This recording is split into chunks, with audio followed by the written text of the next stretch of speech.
पुंडलिकवरदा हरिविठ्ठल श्री ज्ञानदेव तुकाराम. अभयं सत्त्वसंशुद्धि ज्ञानयोगव्यवस्थितिः दानं दमश्च यज्ञश्च स्वाध्यायस्तप आर्जव. आता तयाची दैवगुणा माझी धुरेचा बैसणा बैसे तया आकरणा अभयाईसे.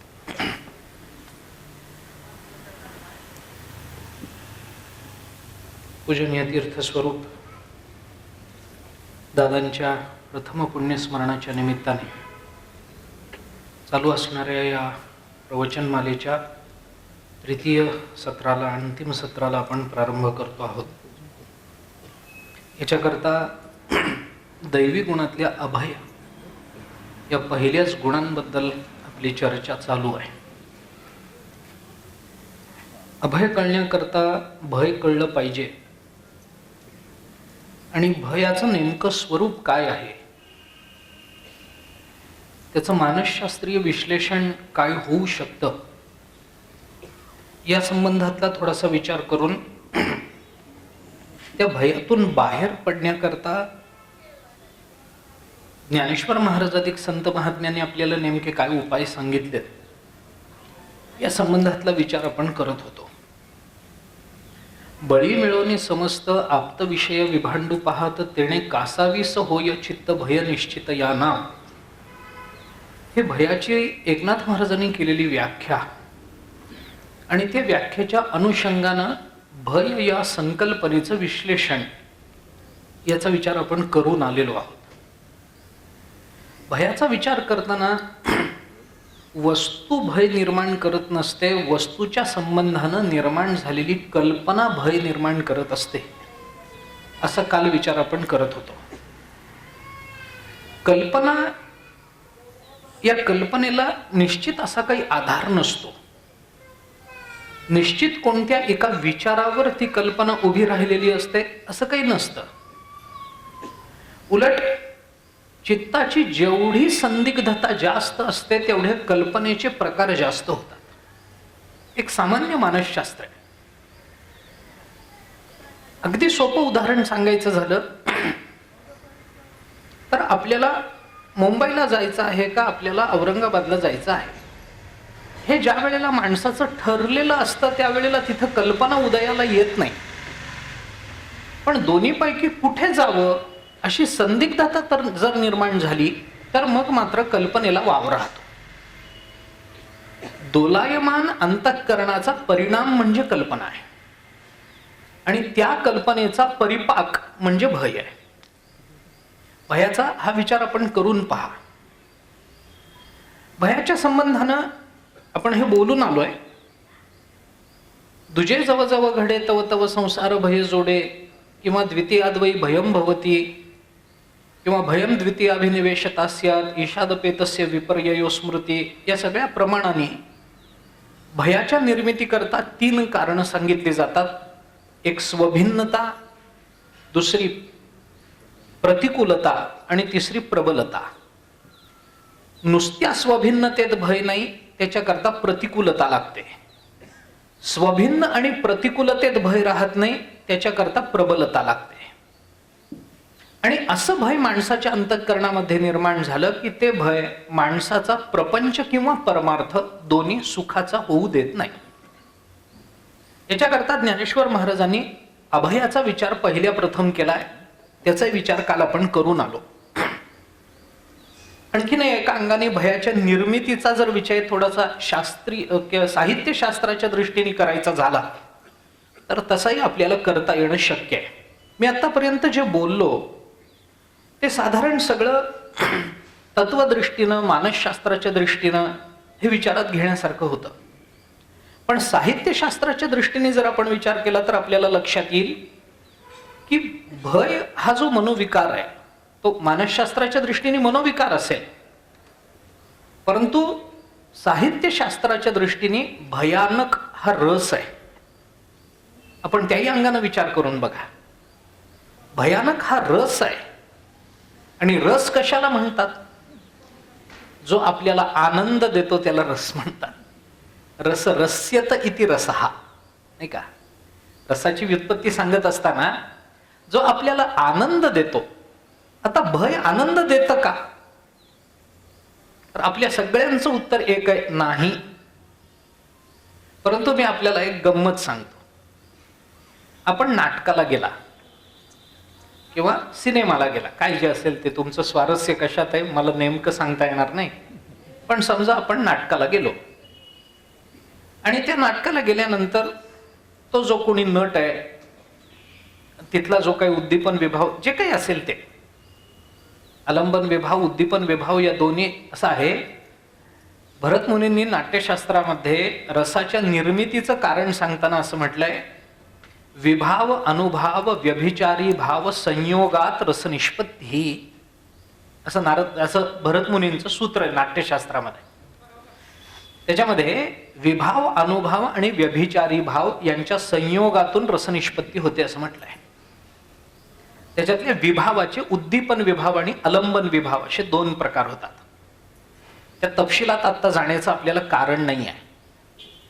आपण नाटकाला गेलो, तिथल्या त्या दिव्यांचा परिणाम म्हणा, काय त्याला लाईट इफेक्ट्स, तिथलं वातावरण म्हणा, त्याला अनुसरून असणारं संगीत म्हणा, तिथलं नेपथ्य म्हणा, प्रकाश योजना म्हणा, आणि त्या नटाचा जो काही अभिनय असेल तो, मग तो नट अभिनय करतो, त्याच्या अभिनयाला हे सगळं पूरक होतं, आणि मग तिथे काहीतरी घडतं आणि बसल्या ठिकाणी खुर्चीमध्ये आपल्या अंगाला दरदरून घाम सुटतो.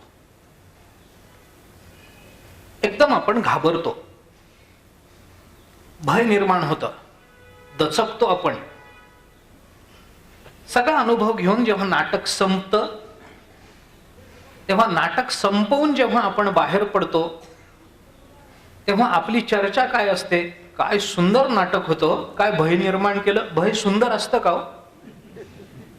पण भय ज्या नाटकामध्ये निर्माण झालं त्या नाटकाला आपण चांगलं म्हणतो ना, रस निर्माण झाला ना. रस भयानक या रसाच्या निर्मिती करता काहीतरी एक स्थायी भाव माणसाच्या ठिकाणी लागतो. स्थायी भावाशिवाय रसाची निष्पत्ती होत नाही. भावात विभाव अनुभाव व्यभिचारी भाव हे भाव आहेत, पण या भावाच्या मुळाशीही एक स्थायी भाव आहे. स्थायी या शब्दातच त्याचा अर्थ आपल्याला कळावा, जो राहणाराच आहे, स्थित भाव आहे, जो कायम राहणारा आहे. रस निर्माण होईल, कालांतराने संपून जाईल, पण स्थायी भाव संपत नसतो. हा जो स्थायी भाव आहे, आता ते स्थायी भाव कशाला कायम टिकणारे जे भाव आहेत ते स्थायी भाव. आपण नावावरून विचार करा ना, कायम टिकणारे जे भाव असतात त्यांना स्थायी भाव असं म्हणतात. कसं असतं ते, साहित्यशास्त्राचं किंवा नाट्यशास्त्राचे काही सिद्धांत आहेत. त्याच्यामध्ये असं म्हटलंय की ज्या भावना माणसाच्या अंतरंगामध्ये मूलतः असतात आणि ज्या भावना निर्माण झालेल्या रसानं वृद्धिंगत होतात त्याला स्थायी भाव असं म्हणतात. एक भावना आहे, त्या राहतात. भयानक रस, नाटकातून नाटक झालं, दिवे लागले, एकमेकांना आपण बघायला लागलो आणि लक्षात आलं अरे काही नाही, याच्यात घाबरण्यासारखं काहीच नव्हतं. रंगमंचावर दाखवलं, तिथं वाघ आल्याचं दाखवलं, तिथं काही एकदम राक्षस आल्याचं दाखवलं आणि आपण एकदम दचकलो आणि मग दिवे लागले, नाटक संपलं, आजूबाजूला बघितलं तर बाजूला आपली बायको बसलेली असते. मग लक्षात येतं ही असताना कशाला आपण घाबरलो, काय कारण होतं का आपल्याला एवढं मोठं भय, म्हणजे एवढी मोठी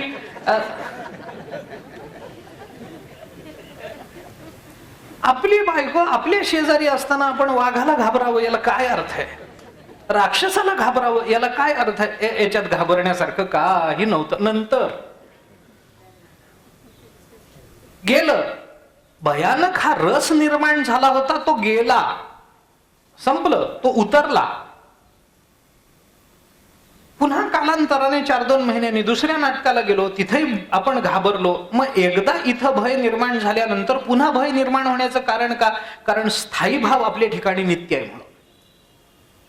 भयाचा एक साहित्यशास्त्रीय अभ्यास करायचा झाला तर आपल्याला करता येतो. काय आहे आता हे सगळं तपशिलामध्ये सांगणं खरं म्हणजे आता विषयांतर होईल त्याच्यात खूप, पण भक्तिशास्त्राच्या दृष्टीने जेव्हा आपण अष्टसात्विक भावांचा विचार करतो त्यावेळेला आपल्या ठिकाणी असणारा प्राण जेव्हा सत्वशील होतो तेव्हा सत्वशील झालेल्या त्या प्राणाचा पंचमहाभूताशी जसा संबंध येतो तसे भाव आपल्या ठिकाणी निर्माण होतात असं वर्णन केलंय. त्याची मीमांसा करत नाही मी आता, आपल्याला मी पाहिजे तर त्याचं स्थान सांगतो. भक्तिरसामृत सिंधू नावाचा ग्रंथ आहे. या ग्रंथामध्ये आपण याचा विचार पाहू शकता की हे भाव कसे निर्माण होतात, काय निर्माण होतात, त्याच्यातून कसं आपल्या अश्रू कसा निर्माण होतो, हे अश्रू कसे निर्माण होतात, स्तंभ कसा निर्माण होतो, आपलं शरीर कापतं कसं वगैरे वगैरे, हे सगळा विचार त्याच्यामध्ये आला. आपले जे स्थायी भाव आहेत त्या स्थायी भावाचा जर बारकाईनं विचार केला तर आपल्या ठिकाणी स्थायी भाव कोणते? रती, की ज्याच्यातून शृंगार नावाचा रस निर्माण होतो. हास्य, ज्याच्यातून हास्य नावाचा रस निर्माण होतो. शोक, ज्याच्यातून करुण नावाचा रस निर्माण होतो. क्रोध, ज्याच्यातून रौद्र नावाचा रस निर्माण होतो. म्हणजे एक भाव आहे, त्या भावाच्या अनुषंगानं एक रस आहे, भावापासून एक रस आहे. तसं आपल्या ठिकाणी भीती हा एक स्थायी भाव आहे आणि ज्याच्यापासून भयानक हा रस निर्माण होतो. रसनिर्मिती ही, आता सांगतो तरी, रसनिर्मिती ही नेहमी आलंबन विभावाच्या ठिकाणी झाली पाहिजे अशी अपेक्षा नाही, आलंबन विभावामुळे झाली पाहिजे ही अपेक्षा आहे. जो नट रंगमंचावर काम करतो आहे त्यांनी घाबरावं अशी अपेक्षा नाही, पण त्याच्या अभिनयाने पाहणाऱ्यांनी घाबरावं अशी अपेक्षा आहे. लक्षात घ्या, भयनिर्मिती ज्या कारणाने होते त्याची साहित्यशास्त्रीय मीमांसा केली तर आपल्याला अजून एक वेगळं चित्र मांडता येऊ शकतं, उभं करता येऊ शकतं. असो, मी हे एवढ्या करता आपल्याला सांगितलं की भय या संकल्पनेचा विचार करताना वेगवेगळ्या अंगाने तो विचार होऊ शकतो. काल आपण थोडंसं ज्ञानशास्त्रीय दृष्टीने याचा विचार करत होतो. कशामुळे भय निर्माण होतं? स्वभिन्नतेत भय निर्माण होतं. नुसती स्वभिन्नता पुरत नाही तर त्या स्वभिन्नतेची जी कल्पना आपण मांडतो त्या कल्पनेपासून भय निर्माण होतं. अंधारातून जाताना समोरून एखादी व्यक्ती आली, तो आपला मित्र असतो, पण आपण एकदम दचकतो आणि मग कळतं की आपला मित्र आहे. मग आपण त्याला म्हणतो, तू सोय, मी किती घाबरलो. म्हणजे हा मित्र नसून भलतच कोणीतरी आहे ही कल्पना भय निर्माण करते. मित्रांनी भय निर्माण केलं नाही, उलट मित्रांनी भय निवृत्त केलं. ही स्वभिन्नता ज्या कारणाने संपेल तिथं भयाची निवृत्ती शास्त्र मांडतं. स्वभिन्नता कशाने संपेल? ज्ञानाने संपेल. ज्ञानाने स्वभिन्नता संपेल याचा अर्थ ज्ञान झाल्यानंतर आपल्याशिवाय कोणी दिसणारच नाही का असा अर्थ त्याचा मुळीच अभिप्रेत नाही आहे. ज्या काही व्यवहारामध्ये जो काही भेद मानणं आवश्यक आहे तो मानलाच पाहिजे, वेदांताचं असंच म्हणणं आहे. तुम्ही वेदांताच्या कोणत्याही शाखेचा विचार करा, माध्व मतापासून ते शंकर मतापर्यंत आपण कोणत्याही मताचा विचार करा, व्यावहारिक द्वैताला नाकारायला कोणीही तयार नाही. कारण व्यावहारिक द्वैत नाकारता येतच नाही. तो तत्वज्ञ असो नाही परमात्मा असो, व्यावहारिक द्वैत नाकारता येत नाही. मग मीतूपणा हा नष्ट कसा होईल? व्यक्ती नष्ट करायची नाहीये स्वभिन्नतेमध्ये. व्यक्तीबद्दलचा आपल्या अंतःकरणामध्ये व्यक्तीबद्दलची निर्माण झालेली जी विपरीत कल्पना आहे ती निवृत्त करायची, एवढी अपेक्षा आहे. संतांना आलेले अनुभव जर आपण पाहिले, आपण काल बोलून आलोय त्या संबंधामध्ये, सर्वाभूती पाहे एक वासुदेव.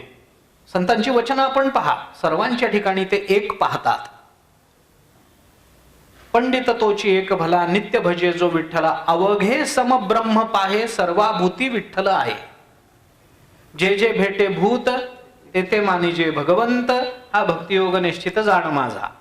ठीक आहे, ते कोणत्या अंगाने जायचा विचार त्याचा कसा करायचा हा प्रश्न स्वतंत्र असेल आता. परंतु स्वभिन्न असणाऱ्या कोणत्याही जड चेतन पदार्थाचं स्वरूप लक्षात येणं ही ज्ञानशास्त्राची परिसीमा असते. ती पराकाष्ठा मानली गेली पाहिजे.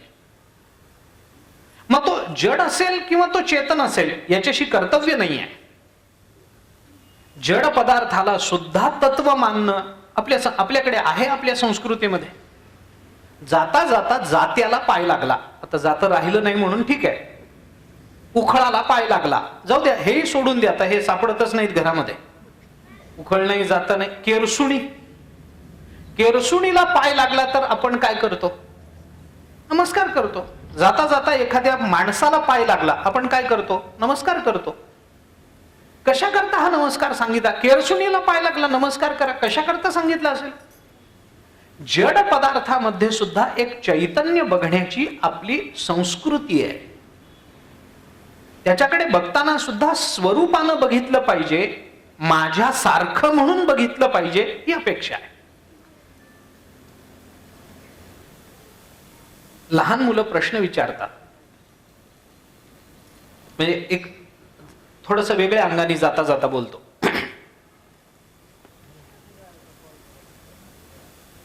एखादा मुलगा रडत असतो, दुसरा मुलगा तो का रडतो? म्हणे अरे त्याच्या हातातलं चॉकलेट कुणीतरी काढून घेतलं. मग चॉकलेट काढून घेतलं तर काय रडायचं काय त्याच्यामध्ये? मग त्याला कसं सांगणार तुम्ही? त्याला कसं सांगणार? मग त्याला एवढंच सांगावं लागतं, तुझ्या हातातलं चॉकलेट काढून घेतल्यावर तू रडतोस की नाही म्हणून. आपल्यासारखं दुसऱ्यांना बघण्याची सवय आपल्याला लागली पाहिजे ना. मी अगदी सामान्य उदाहरण देतोय, अगदी सामान्य, पाहिजे तर सवंग उदाहरण म्हणा याला, पण कळण्याकरता सोपं जाईल म्हणून. आत्मवत परदेहेषु, शास्त्र आपल्याला काय सांगतं? माझ्या सारखं म्हणून मी त्याकडे बघितलं पाहिजे. विद्या विनय संपन्ने ब्राह्मणे गविहस्तिने शुनिचैव श्वपाके च पंडिता समदर्शिनः. समदृष्टी, समदर्शी म्हणजे काय? तो सर्वांना समत्वानं पाहतो. नाथ महाराजांना भूक तहानेनं तळमळत पडलेलं गाढव दिसलं, नाथ महाराजांनी त्याला पाणी पाजलं. तो काळ, त्या काळामध्ये गाढवाला स्पर्श करणं अवघड. नाथ महाराजांनी काशीहून आणलेली गंगा त्याच्या मुखात होती. झालं. पण नाथ महाराजांनी त्याच्याकडे काय म्हणून पाहिलं हे महत्वाचं आहे. आपण काय म्हणून पाहतो त्या घटनेकडे बघण्याची आपली दृष्टी वेगळी असते आणि संतांची दृष्टी वेगळी असते. पंडिता समदर्शिना, पंडित तोची एक भला नित्य भजे जो विठ्ठला. अवघे सम ब्रह्म पाहे सर्वाभूती विठ्ठला आहे, तुकाराम महाराजांचं वचन.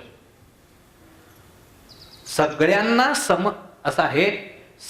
पंडित म्हणजे काय? सगळ्यांना समान बघणारी बुद्धी, त्या बुद्धीचं नाव आहे पंडा, आणि ती बुद्धी ज्याला प्राप्त होते तो पंडित.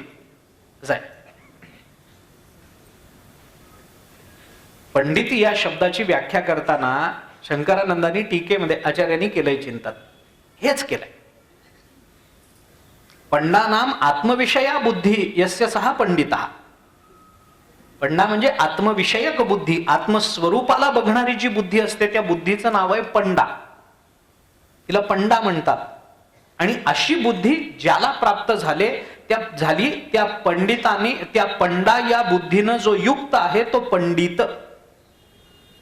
पंडित शब्दाचा अर्थ असा आहे, पंडित म्हणजे ज्याने 4 पुस्तकं वाचली आहेत त्याला पंडित म्हणत नाहीत, म्हणजे शास्त्रात तरी म्हणत नाहीत. आपण काय म्हणू हा गौण प्रश्न. आणि या विचाराच्या पार्श्वभूमीवर मग विद्या विनय संपन्ने ब्राह्मणे गविहस्तिने शुनिचैव श्वपाके च पंडिता समदर्शिना हे बघण्यासारखे. विद्या विनय संपन्न असणारा ब्राह्मण म्हणजे नुसत्या विद्या संपन्न नाही, विनय संपन्न सुद्धा पाहिजे त्याच वेळेला. म्हणजे तो परिपक्व असणारा ब्रह्मज्ञानी महात्मा या अर्थाने त्याच्याकडे बघायचं. गवी गाय, हत्ती, शुनी कुत्रा, श्वपाक, श्वपाक म्हणजे चांडाल, माणसातला उच्च माणसातला हीन, ब्रह्मज्ञानी महात्मा आणि चांडाल या दोघांनाही समत्वानं पाहतो. शास्त्रामध्ये कुत्रा शिजवून खाणाऱ्याला चांडाल अशी संज्ञा आली. हीन, अतिहीन.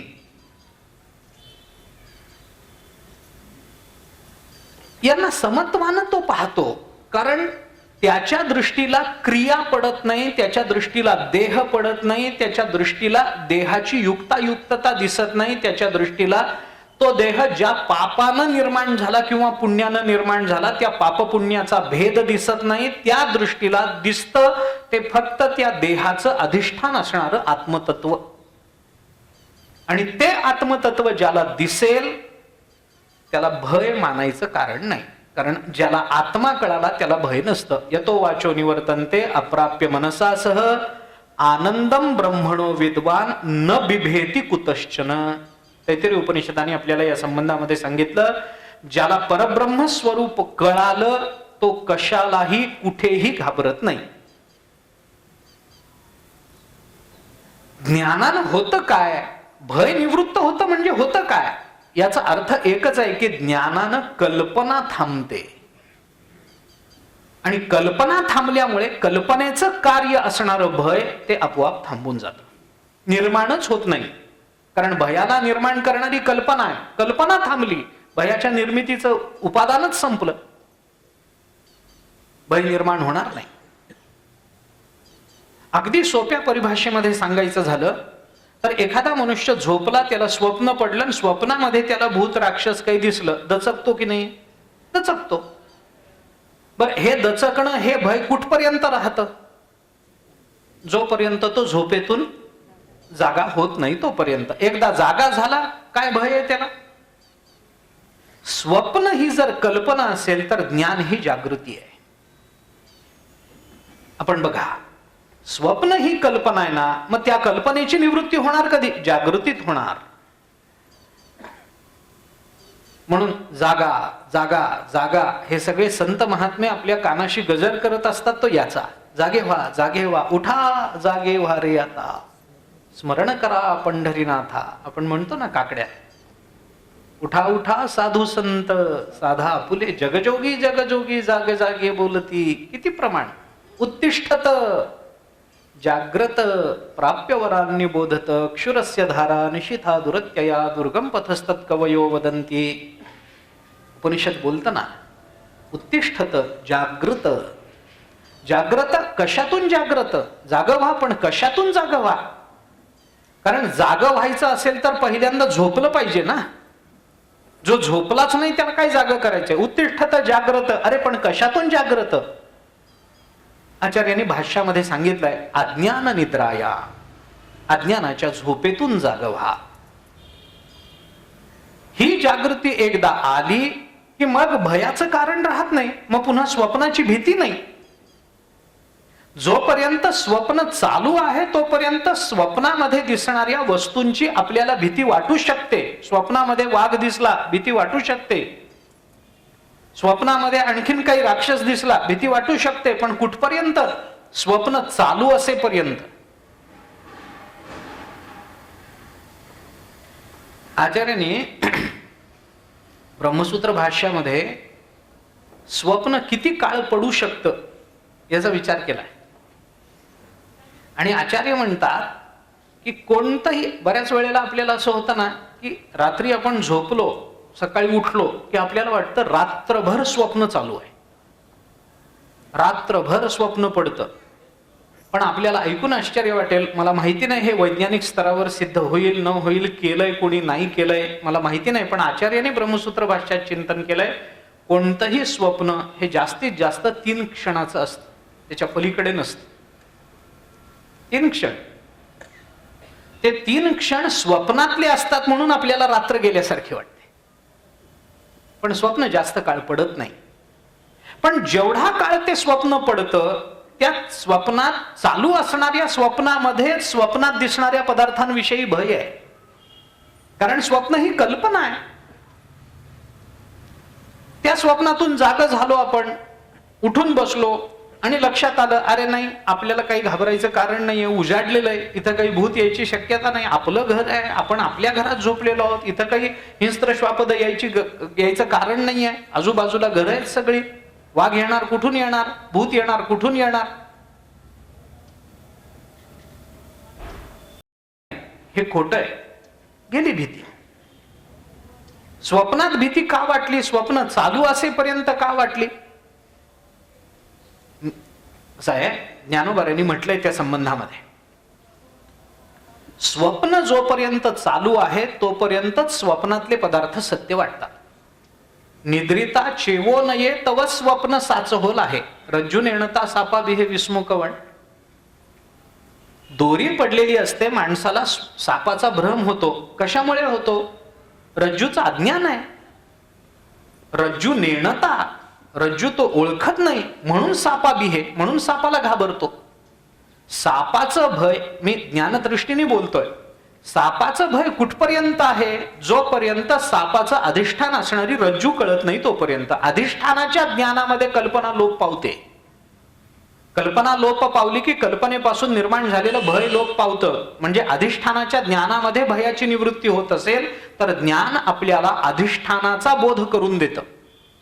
म्हणून स्वप्न ही जर कल्पना असेल तर जागृती हे ज्ञान आहे. जाग झाल्यानंतर जसं घाबरण्याचं कारण नाही स्वप्नातल्या पदार्थांना, तसं ज्ञान झाल्यानंतर कुणाला घाबरण्याचं कारण नाही. संत कुणाला घाबरतात? कुणालाच नाही. अशी कितीतरी उदाहरणं आहेत. दामाजी पंतांचं चरित्र वाचून बघा. बादशाह समोर उभं राहावं लागलं पण घाबरले नाहीत. कितीतरी उदाहरण. तुकाराम महाराज कधी कुणाला घाबरले नाहीत. ज्ञानेश्वर महाराज घाबरले नाहीत. आपण काल बोलून आलोय. घाबरण्यासारखी अवस्था नव्हती का? होती ना. सामान्य मनुष्य असता तर त्या प्रसंगामध्ये घाबरला असता, पण संत घाबरले नाही. ज्ञानदृष्टीनं अधिष्ठानाचं ज्ञान झाल्यानंतर भयाची निवृत्ती होते. ज्ञानेश्वर महाराजांनी त्या संबंधामध्ये आपल्याला दृष्टांतानं सांगितलंय. पाणी बुडवू ये मिठाते, ते मिठची पाणी आते, तेवी आपण झालेनी अद्वैते नाशे भय. भय निवृत्त होतं.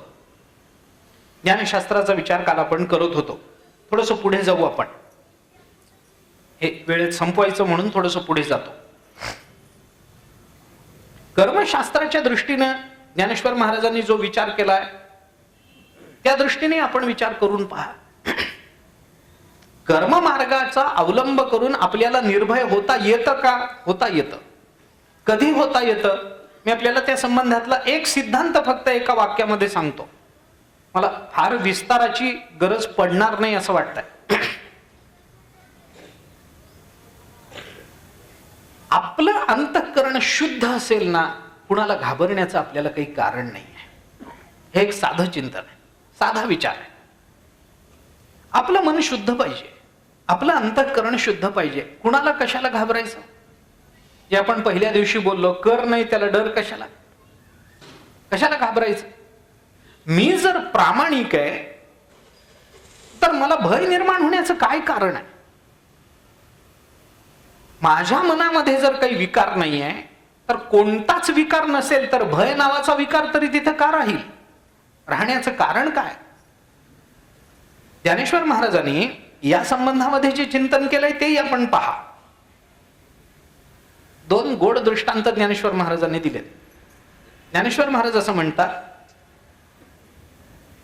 तरी न घालोनी महापुरी, न घेपे बुडणी याची शियारी, रोग न गणिजे घरी पथ्याची. दोन दृष्टांत ज्ञानेश्वर महाराज देतात. महापूर आला. आता तुम्हाला महापुराचा फार अनुभव नाही, फार काही नाहीच आहे. आम्हाला दरवर्षी आहे पंढरपूरला. महापुराचा दरवर्षी अनुभव आहे. महापुरामध्ये बुडण्याची भीती वाटते. पण कधी बुडण्याची भीती कधी वाटते? जर आम्ही पाण्यात उतरू तर ना. आम्ही जर पाण्यामध्ये उडीच नाही मारली तर आम्हाला बुडण्याची भीती आहे का? न घालोनी महापुरी, न घेपे बुडणी याची शियारी. ज्ञानेश्वर महाराज म्हणतात, अरे जर तुम्ही महापुरामध्ये उडीच नाही मारली तर तुम्हाला बुडण्याचं भय आहे का? बुडण्याचं भय आहे का? नाही ना. तुम्ही जर कुपथ्य केलंच नाही तर रोग होण्याची भीती आहे का? घरातून कुठं बाहेर पडला नाही, पडला तरी मास्क लावून बाहेर पडलाय, घरी आल्याबरोबर असले अंगावरच्या कपड्यानिशी स्नान केलंय, इकडे तिकडे कुठे स्पर्श झाला तर लगेच सॅनिटायझरने हात स्वच्छ केलेत, घरी आल्याबरोबर हँडवॉशने हात स्वच्छ धुवून टाकलेत, कुणाला कुठे स्पर्श केला नाहीये, दिवसातून 4-5 वेळेला गरम पाणी पितोय, रात्री वाफ घेतो, अजून काय राहिलं, काढा घेतो, बर, नुसता शिंकला तरी क्वारंटाईन होतो, बस. सगळंच जर आपण सांभाळलं तर आपल्याला रोग होण्याची शक्यता आहे का? भीती वाटण्याचं कारण आहे का? तरी वाटते हा भाग वेगळा. अरे आम्ही कुपथ्यच केलं नाही तर आम्हाला रोग होण्याची भीती बाळगण्याचं काय कारण आहे? आम्ही पुरामध्ये उडीच मारली नाही तर बुडण्याच्या भीतीचं काय कारण आहे आम्हाला? ज्ञानोबा या 2 दृष्टांतानं पुढे सांगतात, तैसा कर्माची या मोहरा उठून येतो नि अहंकारा, तैसा संसाराचा दरारा सांडणे येणे. दरारा म्हणजे भीती, भय. तैसा कर्माची या मोहरा उठून येतो नि अहंकारा, संसाराचा दरारा सांडणे येणे. आम्ही जर कर्म केलं तर आम्हाला जन्मजन्मांतराच्या जन्म मरणाच्या संसारणाचं भय बाळगण्याचं कारण आहे. कारण आम्ही कर्म केलंय, त्या कर्माचा विपाक म्हणून आम्हाला पुन्हा जन्माला यावं लागणार आहे. आम्ही जे काही पाप पुण्य केलेलं आहे म्हणून फक्त अकर्म असं म्हटलं नाही ज्ञानोबांनी, कर्म अकर्म दोन्ही म्हटलंय. कर्माची या मोहरा, सत्कर्माचा परिणाम सुद्धा जरी पुण्य असला तरी त्या पुण्याचा परिणाम म्हणून पुनर्जन्म आहेच ना. फक्त वाईट कर्माचा परिणाम पुनर्जन्म नाहीये. वाईट कर्म घडलं तरच आपण अरे चांगलं कर्म करून सुद्धा जन्माला यावं लागतं. तरी त्याला चांगल्या घरात जन्म मिळेल, अमुक मिळेल, तमुक मिळेल, पुण्यवानांच्या घरात जन्म मिळेल, परमार्थ करायला मिळेल, काही असेल. एखादा मनुष्य दान धर्म करणार आहे, त्यांनी दान केलं आणि त्या दानाचं पुण्य भोगायच्या आत त्याचं प्रारब्ध संपलं त्या जन्मातलं म्हणून मेला. आता मेल्यानंतर मागे केलेल्या दानाचं पुण्य भोगण्याकरता पुन्हा यावं लागेल की नाही? म्हणजे दान करू नये पुन्हा जन्म मरणाच्या संसरणाचं भय आहेच आहे. फक्त पाप केलं तरच जन्माला यावं नाही, पाप आणि पुण्य दोन्ही जन्माला घालतं. सुपात्र दानाच्य भवेत धनाढ्यः धन प्रभावेण करोति पुण्यम पुण्य प्रभावेण सुरलोक याते पुनर्धनाढ्या. पुन्हा धनवान होतो, पुनरेव भोगी, पुन्हा जन्माला येतो, पुन्हा धनाढ्य होतो, पुन्हा अमुक होतो, पुन्हा पुण्यवान करतो, पुण्यकर्म करतो. पुण्य करत राहिलं तरी जन्म मरण आहेच आहे, पाप करत राहिलं तरी जन्म मरण आहेच आहे. म्हणून ज्ञानोबांनी दोन्ही शब्द वापरलेत, तैसा कर्म अकर्माच्या मोहरा. सत्कर्म अथवा अकर्म जे काही असेल ते, त्या कर्मामध्ये आमच्या ठिकाणी जसं महापुरामध्ये उडी घातलीच नाही तर बुडण्याची शक्यता नाही, कुपथ्य केलंच नाही तर रोगाची शक्यता नाही, तसं कर्म अकर्मामध्ये आम्ही अभिमान धारण केलाच नाही तर आम्हाला संसाराची भीती बाळगण्याचं कारण नाही. संसार या शब्दाचा अर्थ संसरती अशा अर्थाने ते घ्या. संसार म्हणजे जन्म मरण, संसरण या अर्थाने त्याचा विचार करा. जन्म मरणाचं भय राहणार नाही आम्हाला. का? कारण आम्ही जे कर्म करतो त्या कर्म आम्हाला जन्माला घालत नाही. त्या कर्माच्या संबंधानं आमच्या अंतःकरणामध्ये जो अभिमान असतो तो अभिमान आम्हाला जन्माला घालतो. त्या कर्माच्या संबंधानं जी फलासक्ती निर्माण झालेली असते ती फलासक्ती आम्हाला जन्माला घालते. तैसा कर्तृत्वाचा मद आणि कर्मफलाचा आस्वाद या दोहीचाही नाव बंध कर्माचा, की कर्माचा बंध दोन पद्धतीने विचारात घेतला जातो. कर्मबंधन म्हणजे काय? कर्तृत्वाचा अभिमान आणि कर्मफलाची आसक्ती, या दोन्हीला मिळून बंध म्हणतात. मी केलं मी केलं मी केलं, मी मी मी मी मी झालं, महापुरात उडी घातली. मी मी मी म्हणणं काय आहे? म्हणजे त्यांनी कुपथ्य केलं, मग रोगाची भीती राहणार, मग बुडण्याची भीती राहणार. तसं मी म्हटलं की कर्माचा परिणाम जे संसरण, जो संसार, त्या संसाराची भीती राहणार, तो पुन्हा तिथे येणार. मी यज्ञ केला मग ये पुन्हा. मी अमुक केलं, मी तमुक केलं, ये पुन्हा. मी म्हटलं की बंधन आहे. त्याची उदाहरणं अनेक वेळेला आपण दिलेली आहेत.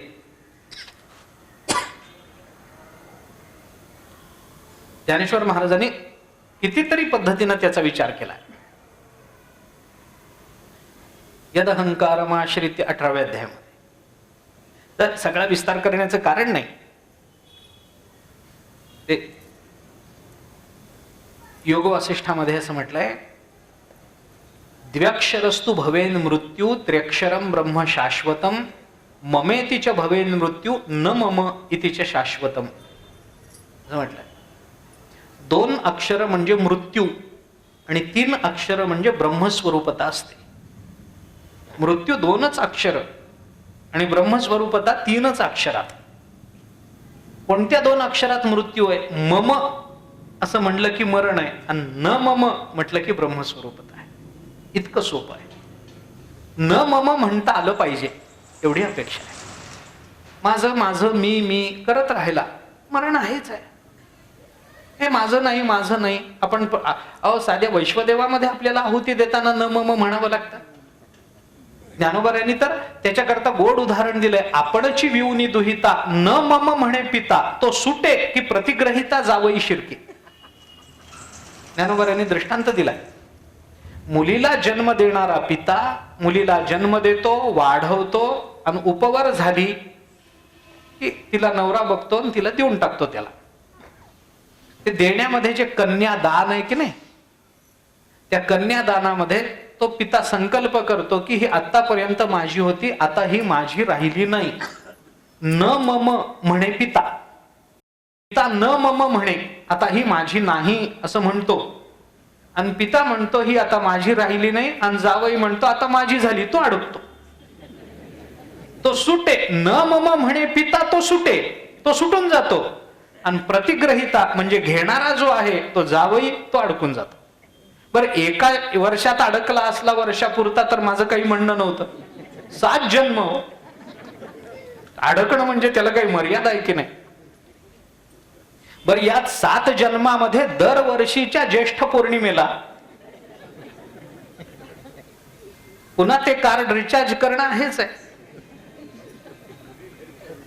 दरवर्षी एवढंच म्हणायचं, जन्मोजन्मी हाच मिळू दे, जन्मोजन्मी हाच मिळू दे. आमचे गुरुजी म्हणायचे, जन्मोजन्मी हाच मिळू दे असं म्हणण्याचं तिला कारण एवढंच आहे की असा बैलोबा दुसरा मिळणार नाही म्हणून.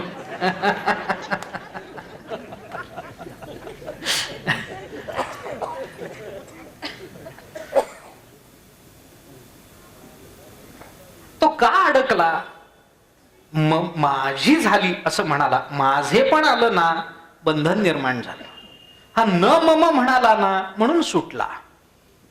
करणं आणि सोडून देणं, करणं आणि समर्पित करणं आणि सोडून देणं म्हणजे फक्त ते अकर्माच्याच बाबतीत लावायचं असं नाही. म्हणजे चोरी करायची न मम असं नाही, असा अर्थ नाही त्याचा. कर्तृत्वाचा अहंकार सोडायचा. आपण मागे कर्मयोगाच्या वेळेला बोललोय हे.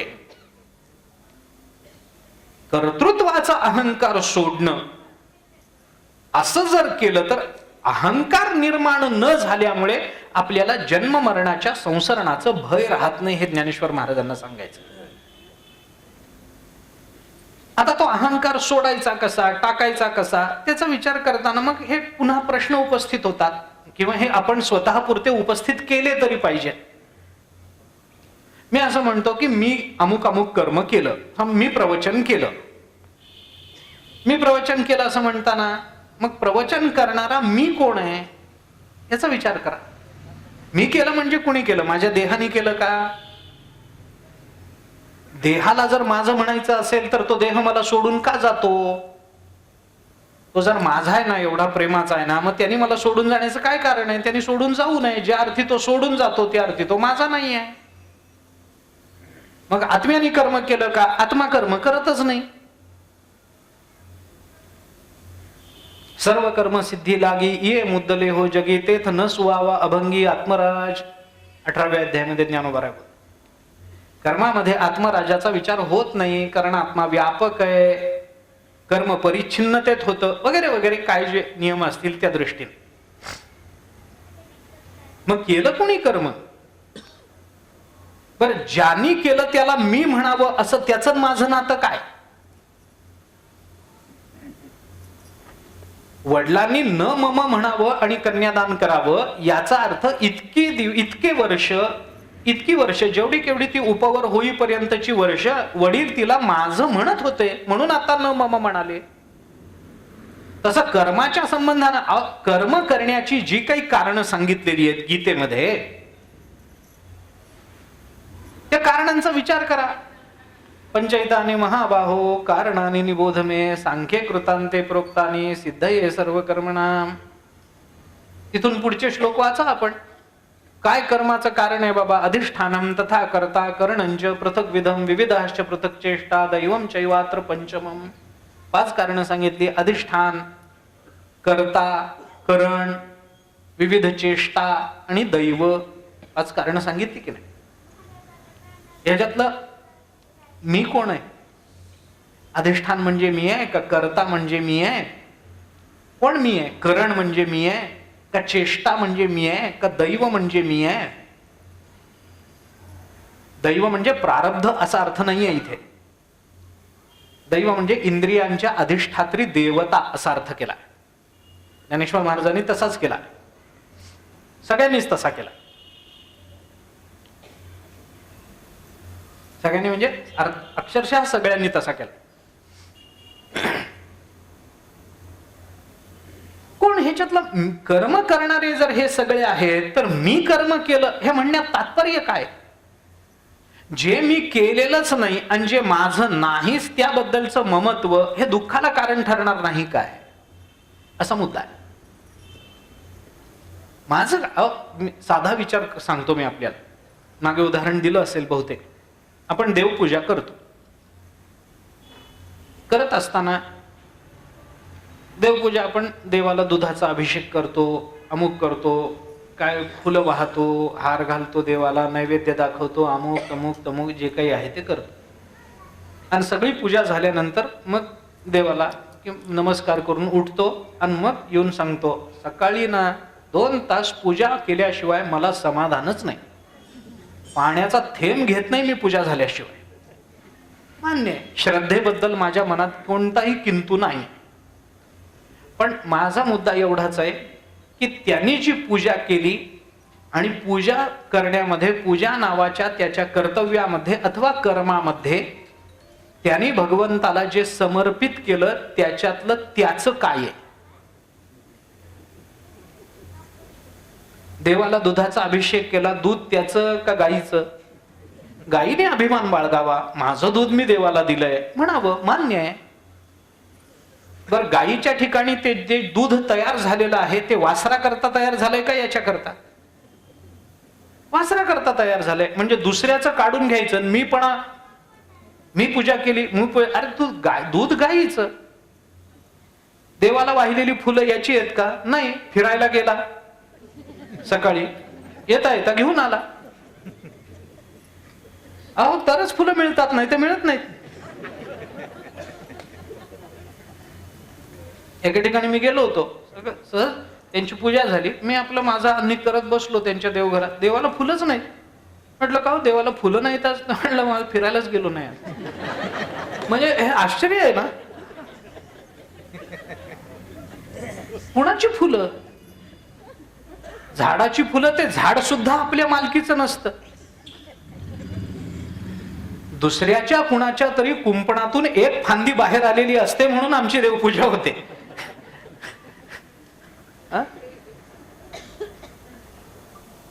काय याच्यात माझं आहे म्हणून मी पूजा केली म्हणून अभिमान बाळगावा, हे जसं सामान्य एखाद्या उदाहरणात आपल्याला दिसतं, तसंच कोणत्याही कर्माच्या बाबतीमध्ये अभिमान मिरवण्याचं कारण काय आहे हा प्रश्न आहे. ज्या देहाने मला या कर्मामध्ये सहाय्य केलं तो देह तरी माझा आहे का? देवाला नैवेद्य दाखवला, तू शिजवलास काय भात? भात शिजवून आणलाय बायकोनी, तिने म्हणावं मी भात शिजवून दिलाय म्हणून देवाला काहीतरी आज अन्न मिळालंय म्हणून. उलट मी तिच्यावर ओरडलो, अजून झाला नाही, केव्हापासून मी बसलोय अजून भात झाला नाही. म्हणजे क्रोध नावाचा विकार अंतःकरणामध्ये ठेवून मला पूजेचं श्रेय पाहिजे, जे माझं नाहीच आहे. तरी मी म्हणतो मी पूजा केली, मी पाण्याचा थेंब घेत नाही. कुणावर उपकार आहेत बाबा? मी पूजा झाल्याशिवाय पाण्याचा थेंब घेत नाही, कुणावर उपकार? देवावर का स्वतःवर? काही नाही. कर्माचा अहंकार आला की ते कर्म बंधनात टाकणारच आहे. तुम्हाला बुडायची भीती नको असेल तर उडी घालू नका, हे ज्ञानोबारायांचं सांगणं आहे. तुम्हाला जर संसरणात संसाराची भीती नको असेल तर कर्माचा अहंकार घेऊ नका. इतकं सरळ. केलं देवानी काहीतरी, देवाच्या इच्छेने झालं जे काही असेल ते. कर्माची या मोहरा उठू नेदोनी अहंकारा. 15व्या अध्यायाच्या सुरुवातीला ज्ञानेश्वर महाराजांनी आपल्या सद्गुरूंची मानस पूजा केली. आपल्याला वाचून तरी माहिती असेल कदाचित. आता हृदय हे आपुले चौफाळुनिया भले वरी बैसऊ पाऊले श्री गुरूंची. ओव्या तरी ऐकून वाचून माहिती आहे. त्याच्यामध्ये ती जी मानसपूजा ज्ञानोबारायांनी केली त्याच्यामध्ये सद्गुरूंच्या समोर धूप दीप ओवाळायचा आहे. ते आता काय झालंय, धूप दीप ओवाळणं हा उपचार जवळजवळ थांबल्यासारखा झालाय. सांगणारे असंच सांगतात, स्थापित धूपम समर्पयामी. स्थापित म्हणजे ते उचलून ओवाळायला सुद्धा नको, स्थापित म्हणायचं, पाणी सोडा. स्थापित धूपम समर्पयामी, सोडा पाणी. स्थापित दीपम समर्पयामी, सोडा पाणी. कशासाठी? तिथंच स्थापित आहे ना, मग उचलून ओवाळ ना. तेवढंही नकोय काय? कशा करता स्थापित आणि कशा करताय? पण तरी ठीक आहे बाबा, आहे ना. अपवादाला नियम करायची आपल्याला सवयच आहे हो. समयी लावलेली असेल आणि दुसरा दिवा नसेल तर स्थापित धूप दीपम समर्पयामी. अख्खी समय घेऊन ओवाळता येत नाही म्हणून. पण निरांजन लावलेलं असताना स्थापित कशाला म्हणायचं? पण म्हणतात. चला ठीक आहे, अपवाद आहे ना, मग नियम करा त्याचा, हरकत नाही.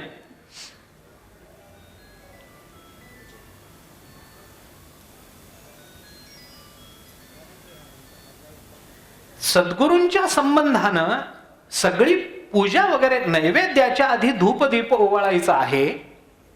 तो धूप कोणता ओवाळायचा, दीप कोणता ओवाळायचा हे सांगताना ज्ञानोबारायांनी तिथे जे सांगितलंय ते महत्वाचं आहे. मला ते सांगायचं होतं. ज्ञानोबाराय म्हणतात, तेथ अहम हा धूप जाळू, नाहम ते जे ओवाळू. मला मुद्दा इथं आहे. सामरस्य पोटाळू निरंतर, 15वा अध्याय अगदी सुरुवातीच्या ओव्या. तेथ अहम हा धूप जाळू. मला वाटतं 4थीच ओवी आहे. तेथ अहम हा धूप जाळू. अहमला धूप म्हटलंय आणि नाहम याला तेज म्हटलंय, म्हणजे दीप म्हटलंय. धूप आणि दीपामध्ये काय फरक आहे? अग्नी दोन्ही ठिकाणी असतो, फक्त धूपामध्ये त्याचा धूर होतो. धूपामध्ये धूर आहे, तसं अहंकाराचा धूरच जास्त होतो. फार काही तेज नसतं त्याच्या ठिकाणी, पण त्याचा धूर होतो. पण अहम हा धूप जाळू, अहंकार हा धूप त्यांच्या समोर आम्ही जाळून टाकू. पण नुसता धूप नाही, दीपही आपल्याला हे करायचं आहे. दीपाने त्या दीपाचंही समर्पण आहे. मग काय करायचं? न अहम. कारण का?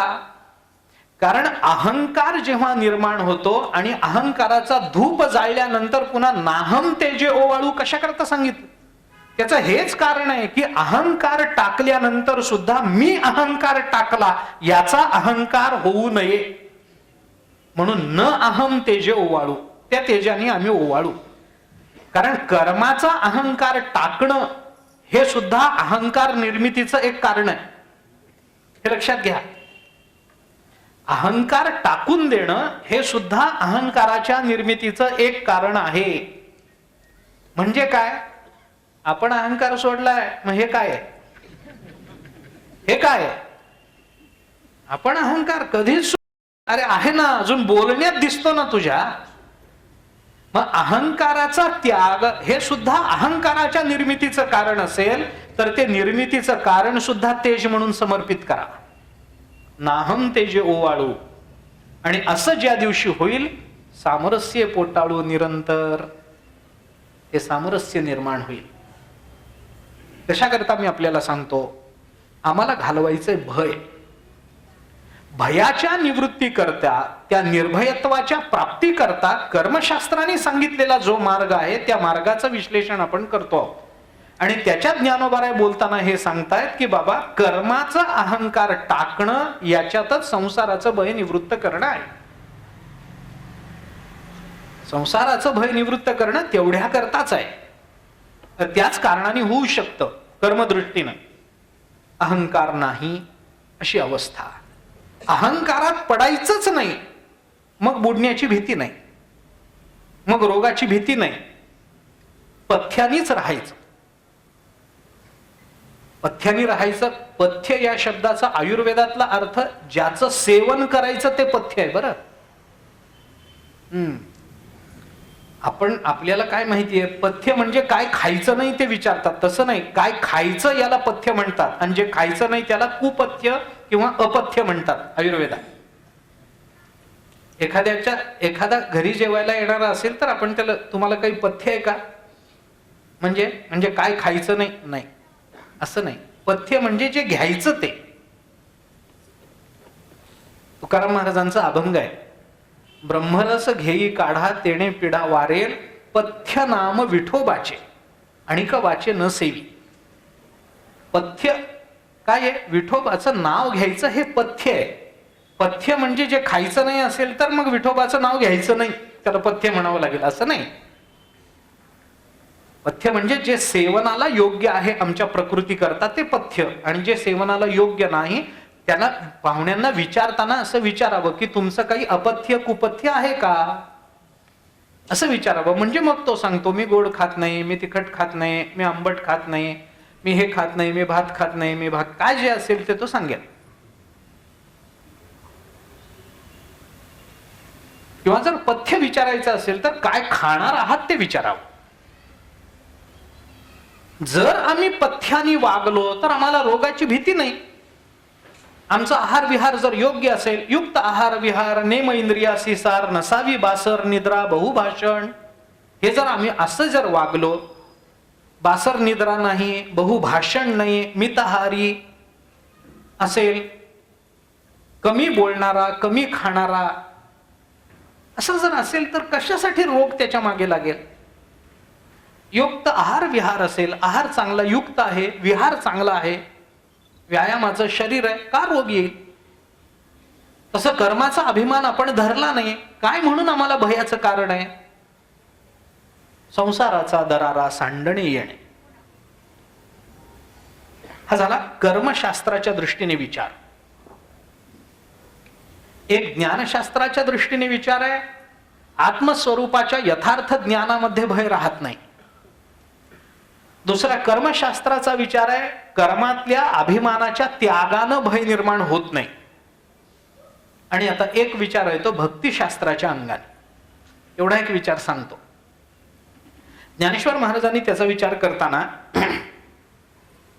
ज्या काही भूमिका सांगितल्या आहेत ते आपण पहा. भय नाही अशी अवस्था प्रत्येकाला अपेक्षित आहे. मी कुणालाही घाबरू नये, मी कुणालाही घाबरू नये. मी एक सामान्य उदाहरण देतो,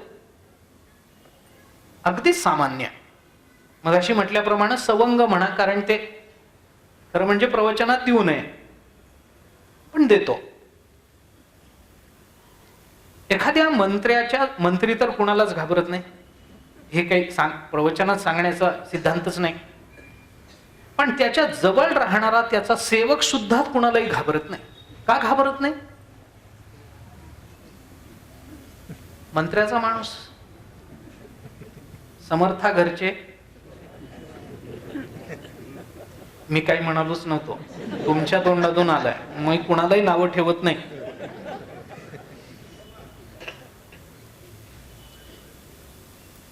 भक्तिशास्त्राचा विचार म्हणून मी म्हटलं की दृष्टांत खूप सामान्य आहे. तुकाराम महाराजांचा अभंग आहे, बळी याचे अंकित आम्ही झालो बळीवंत. आम्ही बळीवंत आहोत.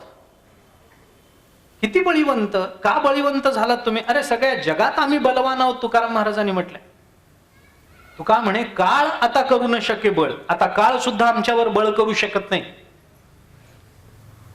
तुका म्हणे भूमंडळी आम्ही बळी वीर गाढे. या जगतामध्ये आम्ही बळी आहोत. झुंजार ते एक विष्णुदास जगी. अरे आम्ही आहोत या जगतामध्ये. वीर विठ्ठलाचे गाढे कळी काळ पाया पडे. आम्ही वीर आहोत, गाढे वीर आहोत. तुका म्हणे भूमंडळी आम्ही बळी वीर. म्हणून मी म्हटलं ना, गाढे वीर. का आम्ही बळीवंत झालो? तुकाराम महाराजांनी त्याचं कारण सांगितलंय. आम्ही बळी झालो हे बळ आमचं नाहीये. मग अरे आम्ही बळीयाचे अंकित झालो म्हणून आम्ही बळीवंत आहोत. आम्हाला आता मरणाचं भय नाही. कळीकाळ पाया पडे. आता कळीकाळ आम्हाला काही करू शकणार नाही. आता तुका म्हणे काळ आता करू न शके बळ. काळ सुद्धा आता आमच्यावर बळ करू शकणार नाही. का नाही करू शकणार? ज्ञानेश्वर महाराजांनी त्याचं कारण 10व्या अध्यायात सांगितलंय. ज्ञानेश्वरीच्या भगवान बोलतात, ज्ञानोबारांच्या शब्दातून बोलतात. यावरी येतुले घडे हे सुख आगळे वाढे. काळाचीही दृष्टी न पडे हे करणे आम्हा. भगवान म्हणतात माझ्या भक्तावर काळाची दृष्टी पडणार नाही याची दक्षता मला घ्यायची आहे. तो करणार नाही काही. पण माझा भक्त असून काळाने जर त्याला काही केलं तर तो दोष त्याला लागणार नाही. लोक काय म्हणतील, बघा इतक्या मोठ्याचा अंकित झाला आणि शेवटी सामान्यच राहिला. अपमान कुणाचा? भक्ताचा नाही, देवाचा. भक्तिशास्त्राच्या दृष्टीने जर विचार केला तर निर्भयत्वाचं हे कारण मी मुद्दाम आपल्या समोर ठेवतोय. कसं निर्भयत्व प्राप्त होईल? अरे जो निर्भय आहे त्याच्या अंकित गेलो, त्याला शरण गेलो की आम्हाला भय ठेवायचं कारण नाही. भक्तिशास्त्राच्या दृष्टीने त्याला शरण जाता आलं पाहिजे. त्याची शरणागती स्वीकारता आली पाहिजे. त्याच्यावरचा विश्वास सिद्ध झाला पाहिजे. मग घाबरण्याचं कुणाला काही कारण नाही. मी या जगतामध्ये निर्धास्त आहे का? अरे माझा मालक तसा आहे. माझा मालक आहे, तो मला कुठल्याही प्रसंगामध्ये सांभाळू शकतो. माझ्या जीवनामध्ये दुःख निर्माण होऊ देणार नाही. त्यांनी जबाबदारी घेतली आहे कारण मी त्याचा झालोय.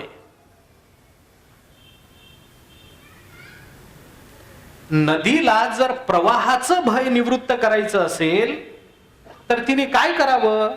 समुद्राची शरणागती स्वीकारावी. प्रवाहाचं भय राहत नाही. प्रवाहाचं वेगाचं सुद्धा भय असतं ना. आता आपण वेगाने पुढे जातोय कुठून कड्यावरून खाली पडू असं जर नदीला वाटलं तर हे सगळं भय घालवण्याकरता तिने एक काम करावं, समुद्राला मिळून जावं. कड्यावरून पडत नाही, आता कुठं तिची धावाधाव नाही, आता तिला थकवा नाही, आता ती व्यापक होऊन गेली. समुद्राला शरण जाण्यामध्ये नदीच्या मर्यादा संपल्या, नदीची धावाधाव संपली, नदीचा प्रवाह संपला, वेगाचं भय संपलं, अडवण्याची भीती संपली.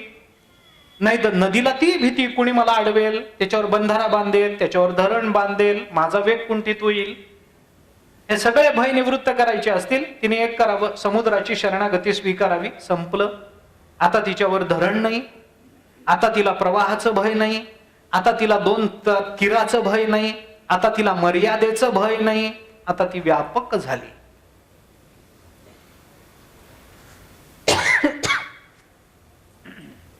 शरणागती भक्तिशास्त्राच्या दृष्टीने आपण विचार करा. मी कशा करता बोलतोय? भयाच्या निवृत्तीचा उपाय जो भक्तिशास्त्र सांगतो त्या संबंधानं बोलतोय. भय निवृत्त करायचंय, गोष्ट खरी आहे. जो निर्भय आहे त्याची शरणागती स्वीकारा. वरम ममैव मरणम मद्भक्तो हन्यते कथम राज्यम आयुर्मया दत्तम तथैव स भविष्यति. बिभीषणाच्या मुखातले उद्गार आहेत अध्यात्म रामायण.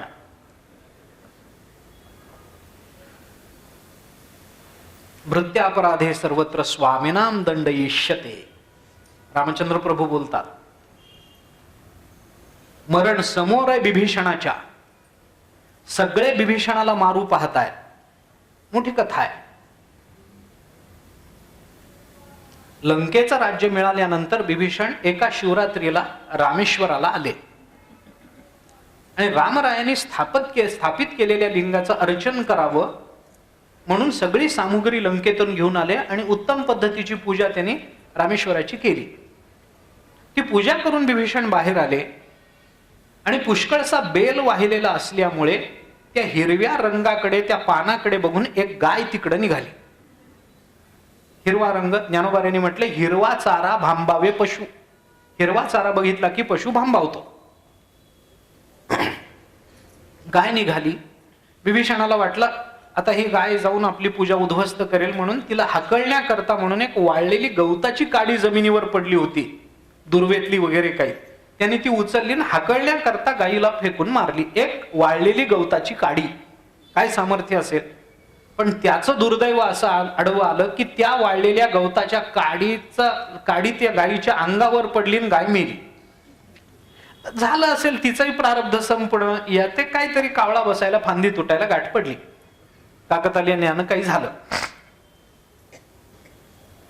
गाय मेल्याबरोबर ते आले सगळे धावत पळत, यांनी गाय मारली.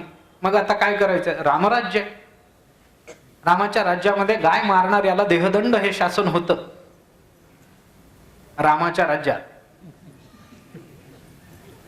देहदंड हे शासन. मारा याला. मारा म्हणल्यानंतर त्याला साखळ दंडाने बांधून टाकलं. कोणी मारण्याचा प्रयत्न करायला लागले. विभीषणाने देवाची प्रार्थना. रामचंद्र प्रभू तिथे उपस्थित. मोठी कथा. तर रामचंद्र प्रभूंनी विचारलं कशा करता याला मारता? म्हणे याच्याकडून गोहत्या घडली. त्यांनी सांगितलं याला मारू नका, मला मारा. म्हणून तुम्हाला का मारा? मी सांगतो म्हणून. असं कसं? कर्म त्यांनी केल्याने शिक्षा तुम्ही कशी भोगणार?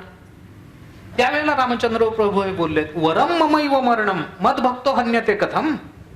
अरे माझं मरण योग्य आहे, माझ्या भक्ताला का मारता? का मारता? म्हणे त्यांच्याकडून गुन्हा घडला म्हणून. नाही नाही, राज्यम आयुर्मया दत्तम. त्याला दिलेलं राज्य आणि त्याला दिलेलं आयुष्य मी दिलेलं आहे, आणि मी जे आयुष्य दिलंय त्यामध्ये तो जर वागत असेल तर त्याचं आयुष्य मी दिलेलं असल्यामुळे त्या आयुष्यामध्ये जे काही घडेल त्याला मी जबाबदार. अरे असं कसं होईल? याला काय उदाहरण? म्हणे मी उदाहरण सांगतो. रामचंद्र प्रभूंनी उदाहरण सांगितलं. भृत्यापराधे सर्वत्र स्वामिनाम दंडयिष्यते. या जगतामध्ये सेवकाकडून अपराध घडला तरी दंड मालकालाच भरावा लागतो. अपराध घडलेला असतो सेवकाचा, पण दंड भरावा लागतो मालकाला. तसं योग्य मालकाच्या अंकित आम्ही झालो की आम्हाला कधी दंड भरावा लागत नाही, दंडाची भीती नसते. शरणागती हे एक साधन भक्तिशास्त्र असं सांगतं, जे सर्वोच्च साधन आहे मानवी जीवनाच्या कल्याणाचा अत्यंत प्रशस्त मार्ग म्हणजे शरणागती आहे. जे भगवान गीतेच्या शेवटी बोलतात, सर्व धर्मान परित्यज्य माम एकम शरणम व्रज अहम त्वा सर्व पापेभ्यो मोक्षयिष्यामि मा शुचः. मा शुचः, शोक करू नकोस म्हणजेच भीती बाळगू नकोस. तुझ्या पापपुण्याला मी जबाबदार आहे. अहम त्वा सर्व पापेभ्यो मोक्षयिष्यामि, मी तुला सर्व पापातून मुक्त करीन. भीती बाळगू नकोस पापाची. मग काय करू? काही करू नको. सर्व धर्मान परित्यज्य माम एकम शरणम व्रज. व्रज धातू गत्यर्थ आहे. मला एकट्याला शरण जा. व्रज शरण जा. अरे शरण ये म्हणायला पाहिजे होतं ना, मी तिथंच आहे. तमेव शरणम गच्छ सर्व भावेन भारत इथं मान्य आहे. त्याला शरण जा असं म्हण. पण त्याला म्हणजे कुणाला? मलाच. माम म्हटलंय ना, माम एकम, मला एकट्याला शरण जा म्हणावं का शरण ये म्हणावं? शरण ये म्हणावं, पण व्रज धातू तसं सांगतो. त्याला एकट्याला शरण जा, मला एकट्याला शरण जा असं भगवान बोलतात. ते त्याचे काय असतील ते असू देत. आता मी त्याचा विचार करत नाही. काय प्रपन्नता आणि शरणागती हे दोन्ही शब्द ज्या वेळेला एकत्रित येतात त्यावेळेला त्या दोन्ही शब्दाच्या भावछटा वेगळ्या कराव्या लागतात. अर्थसंगती करता. जाऊ द्या, फार त्याचा विचार आता करत नाही, विषय लांबेल तो. शरणागती ही एक भावना आहे. भगवंताला आम्ही शरण गेलो, आता आम्हाला कोणालाही घाबरण्याचं कारण नाही आहे. कारण का? कारण त्यालाच सगळे घाबरतात, आम्ही त्याचे झालो. आता कोणाला घाबरण्याचं कारण नाही. त्याला सगळे घाबरतात. उपनिषद काय बोलतं वाचा ना आपण.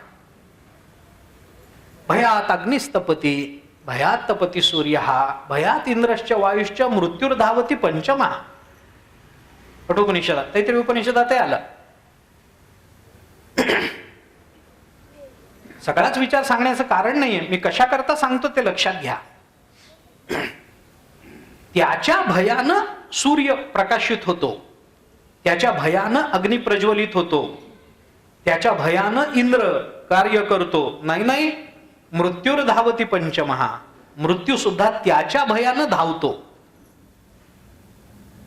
मग हे सगळे जर त्याला घाबरतात, भयात भयात भयात, हे जर त्याच्या संबंधानं असेल आणि आम्ही जर त्याचे झालो, तर आता आम्हाला कोणाचं भय आहे? आम्ही आता त्याचे झालो ना, तेव्हा आमचं सगळं तुला समर्पण.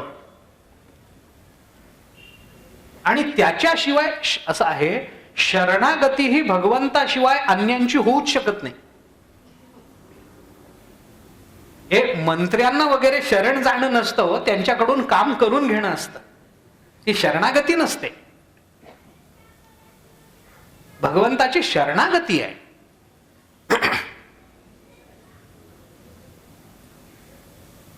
तुकाराम महाराज म्हणतात, तुझवीण कोणा शरण जाऊ नारायणा, ऐसा मी न देखे कोणी दुजा ती त्रिभुवनी. तिन्ही त्रिभुवनामध्ये तुमच्यासारखं दुसरं कोणी मला योग्य वाटत नाही देवा, मी कुणाला शरण जावं? मला शरण जाण्याचं कारण नाही कुणाला. म्हणून शरण जावे सर्व भावे, देवासी तो हा उतरील पार भव दुस्तर नदीचा. शरणागतीमध्ये दोन भावना असतात. मी ढोबळ सांगतो, संकोच करून सांगतो. शरणागतीमध्ये दोन भावना असाव्या लागतात. एक भावना आहे समर्पण आणि दुसरी भावना आहे विश्वास. विश्वास आणि समर्पणाने शरणागती प्रकट होते, खरं म्हटलं तर स्वीकारली जाते. जिथं समर्पण नाही तिथे शरणागती नाही, जिथं विश्वास नाही तिथं शरणागती नाही. मी भगवंताला शरण गेलोय, पण काय होईल देव जाणे, नाही, ही शरणागती नाही. एकदा शरण गेलो संपलं. आता जे काही करेल तो ते करेल. तुकाराम महाराजांनी म्हटलंय ना, आता तुझं कळेल ते करी, तारीसी तरी तारी मारी, जवळी अथवा दुरी धरी, घाली संसारी अथवा नको, शरण आलो नेणतेपणे. भाव आणि भक्ती काहीच नेणे, मतिमंद सर्व ज्ञाने, बहुदीन उणे रंकावणे. तुकोबाराय बोलतात. तेव्हा आता तुम्हाला जे करायचंय ते करा. मी तुम्हाला शरण आलोय. मला तारायचं तर तारा, नाही तर मारून टाका. मला जवळ घ्यायचं तर जवळ घ्या, नाही तर दूर लोटा. मला संसारात घालायचं घाला, नाही तर नका घालू. शरण जायचं आणि विकल्प मनात ठेवायचा नाही चालत, नाही चालत. शरण जायचं आणि पुन्हा काळजी करायची नाही चालत. पूर्ण समर्पण आहे शरणागती म्हणजे, संपूर्ण समर्पण. आता माझं काही नाही, आता सगळं त्याच्या इच्छेने. ह्याच्यावरही आक्षेप घेणारे लोक आहेत, नाही असं नाही. ते म्हणतात काय देवाला, अहो शरणागती स्वीकारणं म्हणजे पारतंत्र्य स्वीकारणं आहे. लोक म्हणतात आता पारतंत्र्याची कुणालाच अपेक्षा नसते. शरणागती स्वीकारायची म्हणजे पारतंत्र्य स्वीकारायचं. आता तो करेल ते, माझं स्वातंत्र्य संपलं. देव करेल तसं राहायचं, ठेवील तसं राहायचं. त्यांनी खायला दिलं खायचं, त्यांनी उपाशी ठेवलं उपाशी बसायचं, त्यांनी जिवंत ठेवलं जिवंत राहायचं, त्यांनी मारून टाकलं मरून जायचं. काय माझं स्वातंत्र्य? आणि असं पारतंत्र्य ज्या शरणागतीमध्ये असेल, ती शरणागती का म्हणून माणसाने स्वीकारावी? आम्ही स्वतंत्र जगामध्ये राहणारी स्वतंत्र माणसं आहोत. कोणी स्वतंत्र नाही. उगीच स्वातंत्र्याच्या वल्गना करू नयेत माणसाने. मी व्यासपीठावरून बोलतोय, मला कल्पना आहे मी काय बोलतोय याची. आपलं संविधान स्वातंत्र्याचा पुरस्कार करतं, याच्यात वाद नाही. पण आपल्या व्यावहारिक जीवनाच्या संबंधामध्ये कायद्याचा विचार होतो, आपल्या पारमार्थिक जीवनामध्ये त्या कायद्याचा विचार होत नाही. आम्हाला व्यवहार पाळायचा आहे, आम्हाला कायदा मानलाच पाहिजे, तो सर्वोच्च स्थानी आहे, याच्याबद्दल वादच नाही. याच्याबद्दल वाद नाही. आमच्या कल्याणाकरताच त्या कायद्यांची निर्मिती झाली, प्रश्नच नाही. पण हा सगळा एक वेगळा विचार आहे. त्या स्वातंत्र्याचा आणि या स्वातंत्र्याचा अर्थार्थी संबंध नाही आहे. आम्ही काय स्वतंत्र आहोत मला सांगा ना.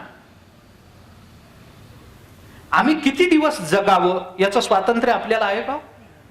नाही ना. मग कुठलं स्वातंत्र्याच्या कल्पना नाही सांगतायत. आम्ही किती दिवस, मला वाटतं मी 100 वर्ष जगावं म्हणून, मला वाटतं मी मरूच नये म्हणून, मान्य आहे. पण मरावं तर लागतं की नाही?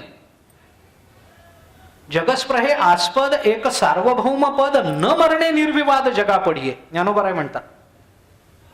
निर्विवाद सत्य हे की जगामध्ये कुणाला मरावं वाटतच नाही, वाटूही नये. मी त्याच्याबद्दलही हे करतो, मी मरावं असं कुणालाच वाटू नये, मी असावं असंच सगळ्यांना वाटावं. कारण सर्वांच्या अंतःकरणात जी सामायिक भावना असते ती कधीही चुकीची नसते. समाजशास्त्राचा आणि वेदांताचा हा नियम आहे. ज्याची सगळ्यांना अपेक्षा आहे ते चुकीचं नाही, कधीच चुकीचं नसतं. ज्याची सगळ्यांना गरज आहे चुकीचं नाही. पैशाची गरज सगळ्यांना आहे, पैसा मिळवणं काही चूक आहे काय? गुन्हा आहे काय? मिळवलंच पाहिजे. अन्नाची गरज सगळ्यांना आहे, अन्न मिळवणं गुन्हा आहे काय? मिळवलंच पाहिजे. जेवण केलंच पाहिजे, शरीर राखलंच पाहिजे. जोपर्यंत आपल्या ठिकाणी ते भागवतात आहे, जोपर्यंत बुद्धी आणि बळ आहे तोपर्यंत माणसाने मरण दूर लोटण्याचा प्रयत्न केलाच पाहिजे.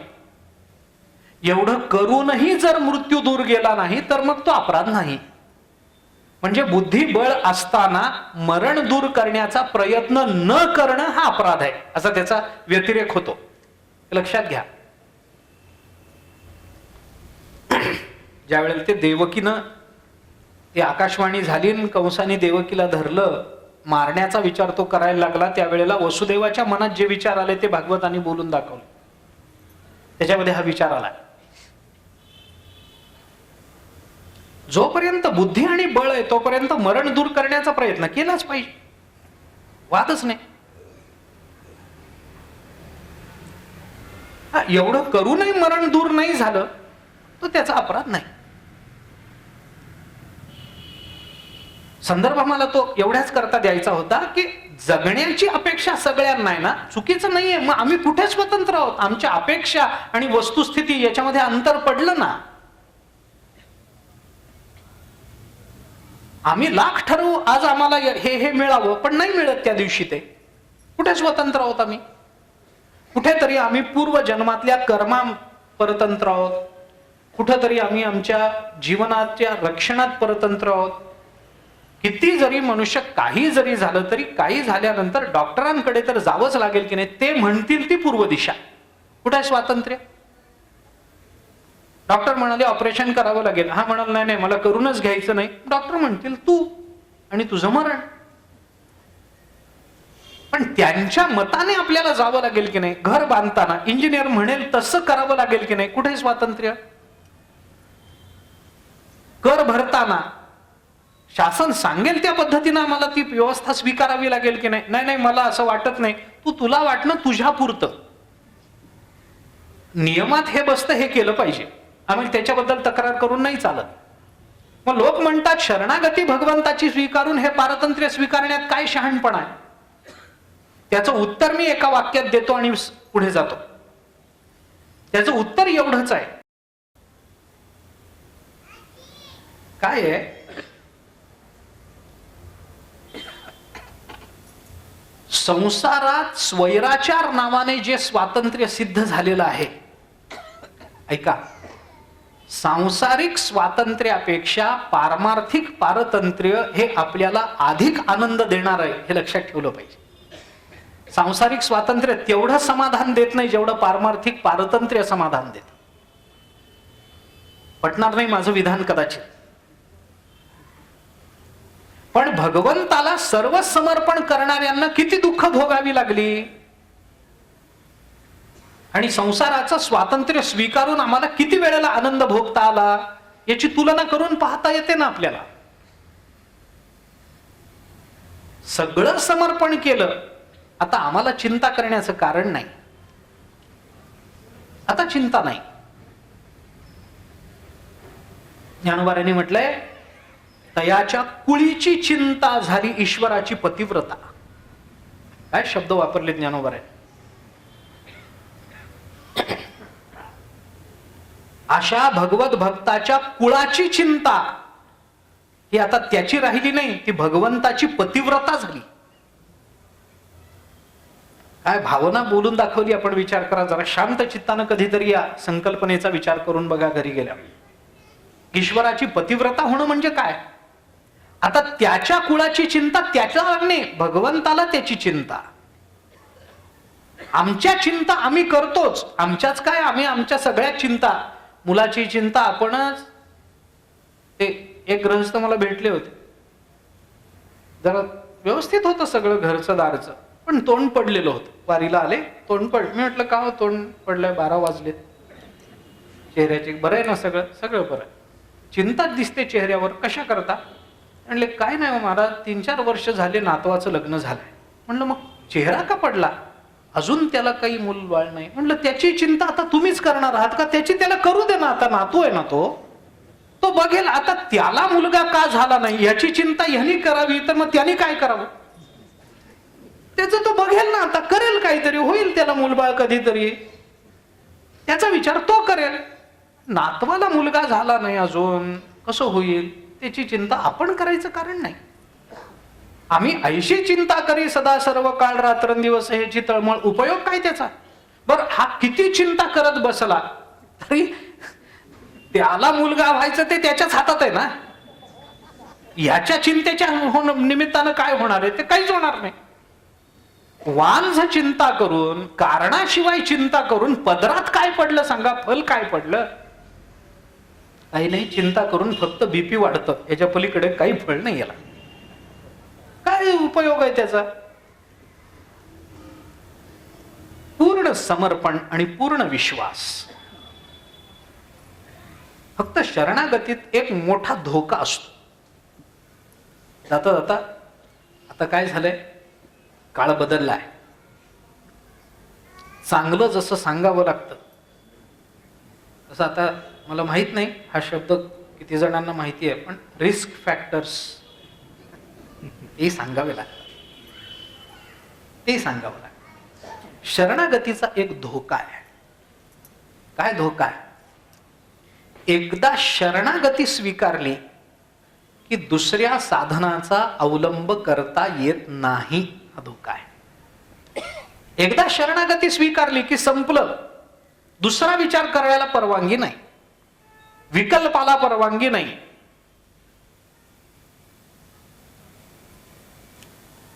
समतुल्यतेला परवानगी नाही. हा ज्ञानशास्त्राने निघाला, कठीण वाटलं, नाही भक्तिशास्त्र बरं आहे, ज्ञानशास्त्र सोडून भक्तिशास्त्र स्वीकारलं, मान्य आहे. पण एकदा शरणागती स्वीकारली, आता इथून पुन्हा योगशास्त्र आता नाही. भगवंताची इच्छा असेल तर योग घडेल, भगवंताची इच्छा असेल ज्ञान होईल, भगवंताची इच्छा असेल सत्कर्म घडेल, भगवंताची इच्छा असेल जिवंत राहील, भगवंताची इच्छा असेल जेवण करेल. काही आपल्या हातात नाही. पुढं सगळी सूत्र हातातून सुटून जातात. याचं भय असतं. अहो, आपण शरण गेलो आणि जर जेवायलाच मिळालं नाही तर जाऊ नये. अशा लोकांनी शरण जाऊ नये. एकदा त्यांच्याकडे जायचं ठरलं, आता विकल्प नाही. No alternative.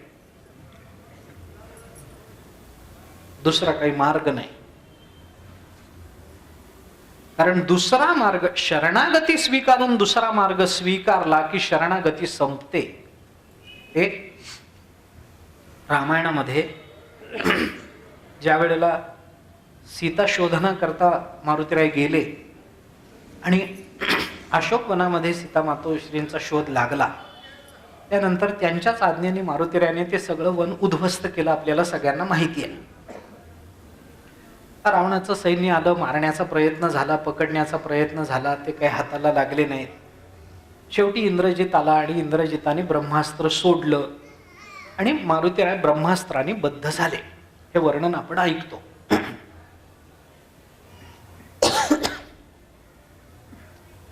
त्या प्रसंगामध्ये त्या ब्रह्मास्त्र, सामान्य अस्त्राने बद्ध होणं वेगळं आणि शस्त्राने बद्ध होणं वेगळं. त्याच्यामध्ये काही फरक केले युद्धशास्त्रामध्ये, भारतीय युद्धशास्त्रामध्ये. महाभारतात त्याचा विचार आहे थोडासा. त्याच्यामध्ये ते बद्ध केलं, त्याच्यामध्ये ती बद्धता काही दिसत नाही डोळ्यांना. मग ती बद्ध झालाय म्हणून मग त्याला एक दोराने सामान्य गुंडाळलं आणि त्याला पकडून ते घेऊन चाललं. इंद्रजिताने सांगितलं त्याला दरबारात घेऊन या, मी जातो पुढे. इंद्रजित निघून गेले. राक्षस तिसरा मजला रिकामा. त्यांना काय वाटलं की इतके मोठे मोठे वृक्ष सहज उन्मळून काढणाऱ्या या महापुरुषाला सामान्य दोरखंडाने यांनी गुंडाळलंय, ह्याच्याने हा बद्ध कसा राहील? यांनी नुसता हात असा बाजूला केला तर हे दोर तुटून जातील. मग त्यांनी आपली बुद्धी काय वापरली की या दोरखंडाच्या ऐवजी याच्यावरून आपण मोठमोठे साखळदंड गुंडाळू. साखळदंड गुंडाळू म्हणून त्यांनी साखळदंड गुंडाळले. परिणाम असा झाला की ब्रह्मास्त्रापेक्षा मोठं अस्त्र नसल्यामुळे तो ब्रह्मास्त्राचा अपमान झाला ना. ब्रह्मास्त्रानं बद्ध झाल्यानंतर तुम्ही पुन्हा दुसऱ्या अस्त्राच्या प्रयोगानं बद्ध करण्याचा प्रयत्न करता आहात, म्हणजे ब्रह्मास्त्राचा अपमान झाला. ब्रह्मास्त्राचा अपमान झाला की ब्रह्मास्त्राने आपलं ते अस्त्र तिथून निवृत्त झालं. ब्रह्मदेवाने त्या अस्त्राचं सामर्थ्य काढून घेतलं. काढून घेतल्यामुळे मारुतीराय म्हणाले आता हरकत नाही, साखळदंड तोडणं अवघड नाही, ब्रह्मास्त्रातून बाहेर पडणं अवघड होतं. यांनी अपमान करून ब्रह्मास्त्र काढून टाकलाय, आता मी मोकळा. मग त्यांनी पुढे काय केलं, करायचं ते केलं. मी कशा करता सांगतो, तसं शरणागती ही ब्रह्मास्त्रासारखी आहे. त्याच्यापेक्षा मोठं साधन या जगतामध्ये दुसरं कोणतंही नाही. ज्ञान नाही, कर्म नाही, कोणतंही साधन शरणागतीपेक्षा मोठं नाही. कोणतंही नाही. भले ब्रह्मज्ञानाची किती चर्चा असू दे, पण ज्या भगवंताची शरणागती स्वीकारली, त्याची इच्छा असली तर ब्रह्मज्ञान आपोआप आपल्यापर्यंत चालत येईल. नवल काय त्याच्यात. शरणागती सर्वश्रेष्ठ. पण ती शरणागती स्वीकारून जर पुन्हा आपण अन्य साधनांच्या नादाला लागलो, शरणागतीचा तो अपमान होतो. एकदा आपण त्याला समर्पित झालो, आता ना काळाचं भय आहे, ना आता उपजीविकेचं भय आहे, ना रक्षणाचं भय आहे, ना प्राप्तीचं भय आहे, कशाचंही भय नाही. ना योगाचं भय, ना क्षेमाचं भय. तुकाराम महाराजांचा सर्वांना परिचित असणारा अभंग जर सांगायचा झाला तर, घालोनिया भार राहिलो निश्चिंती, निरविले संती विठोबासी. घालोनिया भार राहिलो निश्चिंती, त्याच्यावर सगळा भार घालून मोकळा राहिलो, निश्चिंत झालो. आता चिंता नाही, आता भय नाही अंतःकरणामध्ये. तुका म्हणे घालू तयावरी भार, वाहू हा संसार देवा पायी. बस संपलं. आम्हाला चिंता नाही. आता तो सांभाळेल, आता तो करेल. त्या शरणागतीचे अर्थ काय करायचे, शरणागती म्हणजे काय याचा विचार त्या तपशिलात मी आता जात नाहीये. एक छोटासा दृष्टांत देऊन संपवेल. शरणागतीमध्ये पूर्ण समर्पण लागतं, पूर्ण विश्वास लागतो. विश्वासाला तडा गेला, विश्वासाबद्दल मनामध्ये किंतु निर्माण झाला, तो शरणागतीचा अपमान ठरतो. मगाशी म्हटलं ना, मी शरण गेलोय पण काय होईल देव जाणे. मग नाही, आता तो करेल ते. कारण आता तो जे करेल ते आपल्या कल्याणाचंच करेल हा विश्वासच पाहिजे. भले त्यांनी आमच्या मनाच्या विरुद्ध करू देत, पण आमच्या मनाच्या विरुद्ध होणं सुद्धा आमच्या कल्याणाचंच असतं. हा विश्वास जोपर्यंत निर्माण होत नाही तोपर्यंत शरणागती नाही. प्रतिकूलता सुद्धा, त्याने निर्माण केलेली प्रतिकूलता सुद्धा आमच्या अनुकूलतेकरता असते, हे लक्षात घेतलं पाहिजे. पण अर्थात हे फक्त भगवंताच्या बाबतीत आहे. मी बाकी व्यावहारिक शरणागतीचा विचार मांडतच नाहीये, कारण शरणागती हा शब्द मुळात प्रपंचाकरता निर्माण झालेलाच नाहीये.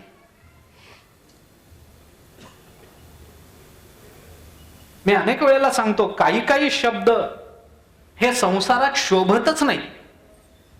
समाधान, आनंद, सुख हे शब्द प्रपंचाकरता निर्माण झालेले नाहीत. यांचं स्थान आहे तो परमार्थच आहे. समाधान हा शब्द परमार्थातच शोभतो, प्रपंचात शोभणारा शब्दच नाहीये. शरणागती हा शब्द परमार्थातच शोभणार आहे, प्रपंच हे त्याचं स्थानच नाहीये. काही गोष्टी जिथल्या तिथे शोभतात. ते वाघिणीचं दूध कोणत्याही पात्रात टिकत नाही म्हणतात. स्टीलच्या पात्रामध्ये वाघिणीचं दूध टिकत, त्या दुधामध्ये इतकी ताकद असते म्हणे की त्या पात्राला छिद्र पाडून खालून गळून जातं म्हणे ते दूध. असं म्हणताना प्रयोग केलेले नाहीत. आम्ही ऐकू सांगतो आपल्याला. त्या वाघिणीचं दूध जर इतर कोणत्या पात्रामध्ये काढलं तर ते टिकत नाही म्हणे. त्याच्याकरता सोन्याचंच पात्र लागतं, त्या पात्रातच ते दूध टिकतं म्हणे.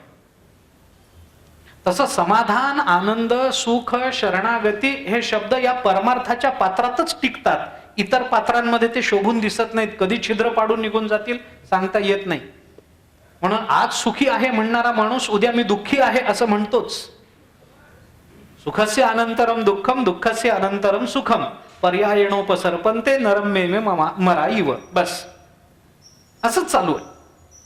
त्यामुळे त्या सुखाला सुख म्हणणं हे सुद्धा कदाचित त्या सुखाचा अपमान होऊ शकतो. शांती हा शब्द परमार्थातच योग्य आहे. काय प्रपंचामध्ये आपल्याला शांती मिळणार आहे सांगा? वाटतं, पण ती शांती खरी नाही. सत्य आहे.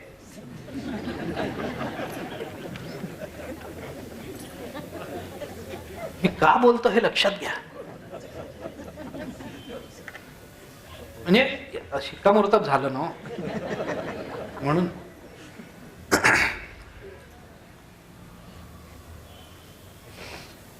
पूर्ण समर्पण, पूर्ण विश्वास. झालं असं, एक राजा परदेशाला निघाला होता. परराज्यात त्याला काही कारणाने जाणं होतं. समुद्र होता मध्ये, जहाजातून जायचं. राजा प्रवासाला निघाला. बरोबर त्याचे सरदार आहेत, राणी आहे, घर सगळं आहे. तो असं निघणार तेवढ्यात एक महात्मा संन्यस्त राजाकडे गेला आणि राजाला त्यांनी विनंती केली की आपण अमक्या राज्यात, परराज्यात, परदेशात चालला आहात असं मला कळालंय. मलाही तिकडे जायचं आहे, तर आपण जर परवानगी दिली तर आपल्या जहाजात मी येईल. माझं एकट्याचं ओझं काही होणार नाही. मलाही तिकडेच जायचं आहे, आपण आपल्या बरोबर मला न्यावं. राजा म्हणाला ठीक आहे चला. राजाने विचार केला होईल सत्संग आपल्याला. महात्माच आहे, पैसे नाहीत जवळ, काही नाही, येतो म्हणतो, येऊ दे. राजाने सांगितलं ठीक आहे चला. त्या महात्म्याला घेऊन तो राजा निघाला. ऐन समुद्राच्या मध्यात जेव्हा त्यांचं जहाज आलं त्यावेळेला दुर्दैवाने काही वादळ निर्माण झालं समुद्रामध्ये. मोठ्या मोठ्या लाटा यायला लागल्या, जहाजावर आदळायला लागल्या. जहाजामध्ये असणारे सगळेच एकदम चिंताग्रस्त झाले. काय होईल कळेना. ते जहाज हेलकावे खायला लागलं. कधी बुडेल कधी पडेल काही सांगता येईना. ऐन समुद्राच्या मध्यात असल्यामुळे वाचण्याची शक्यता नाही असं सगळ्यांना जाणवायला लागलं. राजाही सचिंत झाला, राणी सचिंत झाली. काय करावं कळेना. राजा समुद्राकडे बघत उभा आहे. मोठ्या मोठ्या लाटा येत आहेत, ते जहाजावर आदळत आहेत, त्याच्याने हानी होते हे कळत होतं. राजाच्या बाजूलाच तो महात्मा होता. राजाने महात्म्याकडे बघितलं तर महात्म्याच्या चेहऱ्यावर यत्किंचित चिंता नाही, यत्किंचित काळजी नाही. एकदम स्थिर चित्तानं शांत नजरेनं तो त्या समुद्राकडे पाहतोय. राजाला आश्चर्य वाटलं. अरे संन्यस्त झाला म्हणून काय झालं, कुठे ना कुठेतरी आपल्या मरणाची चिंता तरी मनाच्या कोपऱ्यात कुठेतरी राहील की नाही. याच्या चेहऱ्यावर चिंता नाही. राजाला आश्चर्य वाटलं. राजाने त्याला विचारलं, एवढ्या मोठ्या लाटा येत आहेत, आम्हाला मरणाची भीती वाटते, कधीही जहाज फुटू शकतं, आपण कधी रसातळाला जाऊ शकतो, तुम्हाला भीती नाही वाटत? महात्मा हसला. तो म्हणाला नाही वाटत. राजा म्हणाला अशी कशी नाही वाटत, भीती वाटत नाही म्हणजे काय, वाटली पाहिजे. म्हणाला आता वाटत नाही त्याला मी काय करू, नाही वाटत मला भीती. म्हणे का नाही वाटत, आता याला कसं सांगावं. आनंदम ब्रह्मणो विद्वान न विभेती कुतश्चन, हे राजाला कसं सांगावं. राजा म्हण कसं अशी कशी भीती नाही वाटत, आम्हाला वाटते तुम्हाला वाटत नाही म्हणजे. अहो युद्धामध्ये रोज माणसं मरतात, मी माझ्या डोळ्यांनी बघितलंय, तरी मला भीती वाटते आणि तुम्हाला वाटत नाही. नाही वाटत, अशी कशी नाही वाटत. शेवटी त्या महात्म्याने काय केलं, तो म्हणाला राजसाहेब तुमच्या कमरेला तलवार आहे का? आहे, काढा बरं. राजा म्हणाला तलवारीने वादळ दूर होत नाही. तो म्हणाला वादळावर तलवार नाही चालत, तलवार काढा. काढा, काढली. म्हणे धारदार आहे, धारदार आहे. त्यांनी सांगितलं एक काम करा, ही नागवी तलवार राणीच्या मानेवर ठेवा. राजा म्हणाला ठीक आहे. त्यांनी ती तलवार राणीच्या मानेवर ठेवली. वादळ आहे, जहाज हेलकावे खात आहे, त्याच्यामध्ये राजाचा हात नुसता हल्ला तरी राणीची मान कापली जाणार आहे. राणीच्या मानेवर तलवार ठेवा. राजाने ठेवली. त्या महात्म्याने राणीला विचारलं, म्हणे आई साहेब एवढं मोठं वादळ आहे, जहाज हेलकावे खात आहे, राजाने नागवी तलवार तुमच्या मानेवर ठेवलेली आहे, त्याचा नुसता हात हल्ला तरी तुम्ही मरणार आहात, तुम्हाला भीती वाटते, भय आहे? राणी म्हणाली नाही हो, भीती नाही वाटत मला. महात्म्याने विचारलं का नाही वाटत? भीती वाटण्याची सगळी कारण परंपरा आहे ना. जहाज हलता आहे, तलवार नागवी आहे, ती धारदार आहे, हात हालण्याची शक्यता आहे, सगळं आहे, तुम्हाला भीती का नाही वाटत? राणीने उत्तर दिलं तलवार जरी नागवी असली तरी ती तलवार ज्याच्या हातात आहे त्याच्यावर विश्वास आहे म्हणून. महात्मा राजाला म्हणाला मलाही भीती वाटत नाही, त्याचं कारण हेच आहे, वादळ जरी मोठं असलं तरी जीवन ज्याच्या हातात दिलंय त्याच्यावर विश्वास आहे म्हणून. एकदा विश्वासानं आपण संपन्न झालो पुन्हा भयाचं कारण राहत नाही, भक्तिशास्त्र म्हणतं. एकदा समर्पण झालं पुन्हा भयाचं कारण नाही. त्याचं आम्हाला ज्ञान आहे का नाही आम्हाला माहिती नाही. आम्ही कोणत्या कर्माने युक्त आहोत आम्हाला घेणं देणं नाही. आम्हाला एकच माहिती आहे की आम्ही त्याचे आहोत, आम्हाला बाकीचं काही माहिती नाही. ते काय तुम्हाला त्या परब्रह्माशी आम्ही एकरूप आहोत नाहीत याचे काय वाद करायचे आहेत, याची काय भांडणं करायची आहेत, तुमची तुमच्या जवळ, आम्हाला एकच माहिती आहे मी त्याचा आहे. मी मी त्याच्या मांडीवर माझं डोकं ठेवलंय, मी त्याच्या चरणावर माझं डोकं ठेवलंय. आता माझं म्हणून माझ्याकडे काही राहिलेलं नाहीये की ज्याच्या रक्षणाची चिंता मी करावी. हा देहही मी त्याला समर्पित केलाय. आता माझं राखण्यासारखं माझ्याकडे काय राहिलं? काही नाही. मग मला चिंता करण्याचं कारण नाही, भीती बाळगण्याचं कारण नाही. पुष्कळ विचार अजूनही त्या संबंधामध्ये आहे. पण ज्ञानशास्त्र दृष्टीने जर विचार केला तर परमात्म्याचं अभेद ज्ञान हे आमच्या भयनिवृत्तीचं कारण ठरतं. कर्मशास्त्र दृष्टीने जर विचार केला तर कर्मातल्या अहंकाराची निवृत्ती आमच्या भयाच्या निवृत्तीचं कारण ठरतं. आणि भक्तिशास्त्राच्या दृष्टीने जर विचार केला तर भगवंताची शरणागती हे आमच्या भयाच्या निवृत्तीचं कारण ठरतं. त्यापैकी ज्या मार्गाने जाणं आपल्याला प्रशस्त वाटतं, योग्य वाटतं, शक्य वाटतं, त्या मार्गाने आपण जावं. पण निर्भयता प्राप्त करून घेतली पाहिजे. आपण निर्भय असावं, कुणाला घाबरण्याचं कारण नाही. तरी समारोपामध्ये एवढं बोलेन की निर्भय होणं याचा अर्थ निष्काळजी होणं असा होत नाही. म्हणजे याचा गैरवापर होऊ नये या चिंतनाचा. आता आम्ही प्रवचनात ऐकून आलोय कुणालाही घाबरायचं कारण नाही, मग काढून टाका मास्क, चालत नाही. हे तत्व, हे प्रवचनाचं सार नाही. निष्काळजी होणं हे मान्य नाही आहे. निर्भय होणं मान्य आहे, निष्काळजी होणं मान्य नाही.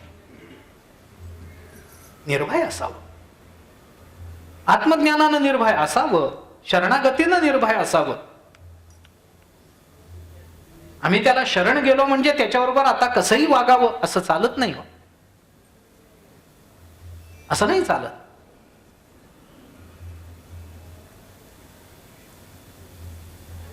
एक माणूस म्हणून, जीव म्हणून कोणत्याही अंगाने विचार जरी केला तरी जोपर्यंत याच्यापैकी एका कोणत्या तरी मार्गानं भगवत चरणाचा विचार आमच्या अंतःकरणामध्ये पूर्णतः रुजत नाही, जोपर्यंत परमात्म सत्तेचे तशा पद्धतीचे अनुभव आम्हाला येत नाहीत, तोपर्यंत काळजीपूर्वक आम्हाला आमचा परमार्थ आणि आमचा प्रपंच करणं आवश्यकच आहे. हेच तत्वज्ञानाचं सार आहे. जसा परमार्थ आवश्यक असतो तसा प्रपंचही तेवढाच आवश्यक असतो. कारण आमच्या परमार्थाला परिपूर्ण करण्याकरता साधन म्हणून आम्हाला प्रपंचाचाच स्वीकार करावा लागणार आहे ना.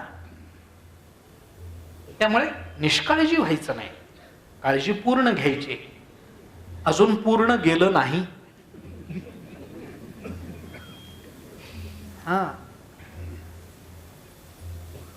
मी काही संशोधक नाही, त्या क्षेत्रातल्या ज्ञाताही नाही. जे काही वर्तमानपत्रामध्ये किंवा त्या क्षेत्रातल्या तज्ञांकडून आपण जे ऐकलेलं असतं त्याच आधारावर सांगतो. माहित नाही, अजूनही उद्याची शाश्वती आपल्याला देता येत नाही असं आजचं तरी स्वरूप आहे. तरी आपल्या सगळ्यांना विनंती आहे, सांभाळून राहा, मास्कचा वापर करा. त्याला शेतकऱ्याच्या भाषेमध्ये मुंगस म्हणतात. मुंगस ते पूर्वी बैलांनाच होतं फक्त, आता बैल आणि गाई सगळ्यांनाच आहे. सांभाळून राहिलं पाहिजे. अजून देव भेटला नाही, अजून ज्ञानेश्वरी पाठ झाली नाही, अजून गाथा पाठ झाला नाही, अजून जगणं आहे, अजून परमार्थ म्हणावा तसं समाधान देत नाही. मग जर जगायचं आहे तर देहरक्षणाकरता जे करणं योग्य आहे ते सगळं केलं पाहिजे. त्या सगळ्या नियमांचं पालन करून आपण सर्वांनी राहावं आणि आपला प्रपंच आणि परमार्थ आनंदाचा करावा अशी सर्वांना प्रार्थना करतो. योग्य ती काळजी घेऊन आपण राहाल आणि राहता राहता एक दिवस आपल्या जीवनामध्ये असा यावा की आपण सर्वांनी निर्भय व्हावं.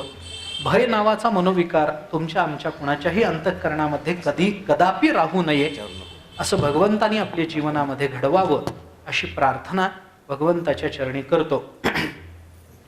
थांबायचं आहे म्हणून फक्त थांबतो. धन्यवाद द्यावेत असा माझा दाते परिवाराशी कधीही संबंध आला नाही. मी धन्यवाद हा औपचारिक संबंधच नाही आहे, मुळातच नाही आहे. हा एक अनौपचारिक संबंध आहे आणि हे मलाही ज्ञात आहे, परिवारालाही ज्ञात आहे. 3-3 पिढ्यांचे संबंध इतक्या चांगल्या पद्धतीने ज्या अर्थी पुढे चालत आलेले आहेत त्या अर्थी त्याच्यामध्ये औपचारिकता नाही. म्हणूनच औपचारिकतेमध्ये मनुष्य सांभाळून राहतो. औपचारिकतेमध्ये मनुष्य एक विशिष्ट मर्यादेच्या पलीकडे जात नाही. परंतु मला हे नेहमी जाणवत ज्या काही परिवारांबद्दल माझ्या अंतःकरणामध्ये अशा अनौपचारिक भावना आहेत तिथे मी हे नेहमी अनुभवत आलेलो आहे. मी दादा असतानाही इथं येत असे आणि आजही मी घरी येतो. पण बाहेर जिथे मी चप्पल काढतो ना, त्या चपली बरोबर माझ्या अंतःकरणातली औपचारिकताही काढून मी घरात प्रवेश करत आलोय. माझ्या औपचारिकतेला घेऊन मी या घरात कधीच आलो नाही. त्यामुळे मी काही धन्यवाद द्यावेत असं नाही आहे. पण मी पहिल्या दिवशी बोललो की प्रवचन मला करण्याचा आनंद वेगळा, पण ती ज्या कारणाने करतो आहे ते कारण मला प्रशस्त वाटलं नाही, ते मला आनंददायी कधीही ठरलं नाही. दादा असते आणि जर त्यांनी म्हटलं असतं की सहज करू, काही कारण नाही हो, सहज करू आपण, तर मी सहजही अभयत्वाबद्दल बोललोच असतो. पण ज्या कारणाने मला बोलावं लागतं आहे ते कारण मनाला आनंद देणारं नाही, प्रशस्त नाही, उलट ते अधिकाधिक दुःख देणार आहे. त्यांच्याकरता मला भागवत करायचंच होतं, त्यांच्याकरता मला प्रवचनमाला करणं होतंच, मी करतही होतो. पण ती अशा अर्थाने त्यांच्याकरता करायची नव्हती. मला त्यांच्या आज्ञेने करायची होती, त्यांच्यासाठी करायचीच होती. पण पुन्हा तेच आहे, भगवद इच्छा बली असी या नियमाप्रमाणे आपल्या हातामध्ये काही नाही.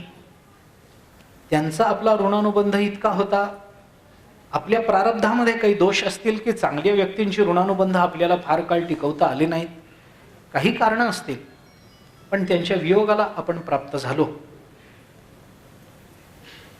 हे दुःख अंतःकरणामध्ये सलत राहील. खरं म्हणजे एखादी व्यक्ती आजारी आहे, डॉक्टरने सांगितलं नाही हो काही सांगता येत नाही, वाट बघणं एवढंच आपल्या हातात आहे, आणि कालांतराने ती व्यक्ती गेली. मानसिक तयारी झालेली असते, पण कुठलीही तयारी नसताना एखाद्या व्यक्तीचं जाणं हे जास्त खोलवर घाव घालणारं असतं. दादांचं जाणं तसं आहे.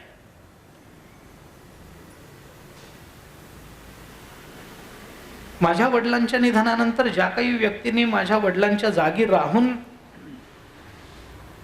मला आधार दिला किंवा ज्यांच्याकडे बघितल्यानंतर वडिलांच्या वियोगाचं दुःख हलकं वाटावं अशी जी व्यक्तिमत्व होती त्याच्यामध्ये दादा होते.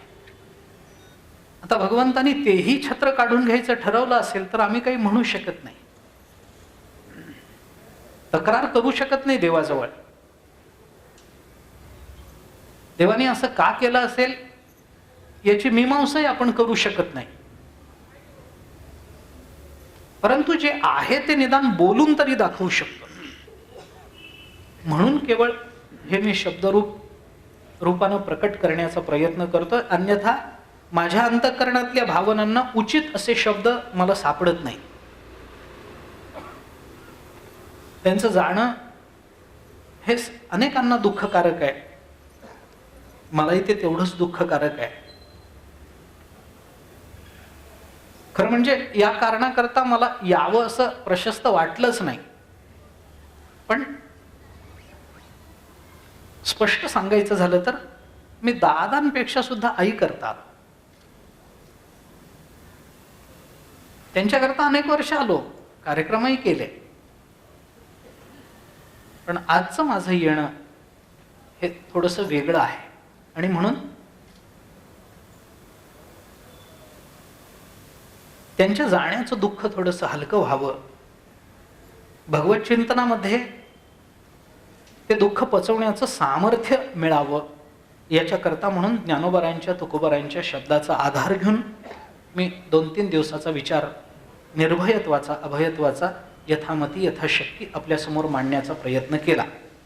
या विषयाला पूर्णतः न्याय देता येणार नव्हताच, कारण ज्ञानोबारायांचे शब्द आहेत ते सर्वार्थानं कळणं एवढी बुद्धी आपल्याजवळ कधीच नसते.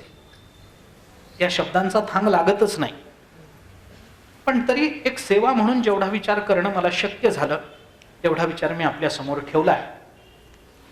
भगवंताच्या चरणी प्रार्थना केलीच आहे की आमच्या पारमार्थिक साधनेला कधीतरी पूर्णत्व प्राप्त व्हावं, आणि असं निर्भयत्व जे ज्ञानोबारायांनी मांडलेलं आहे तसं आमच्या जीवनामध्ये आज ना उद्या, या जन्मी ना पुढच्या जन्मी, पण कधी ना कधीतरी ते प्राप्त व्हावं अशी भगवंताच्या चरणी प्रार्थना आहे.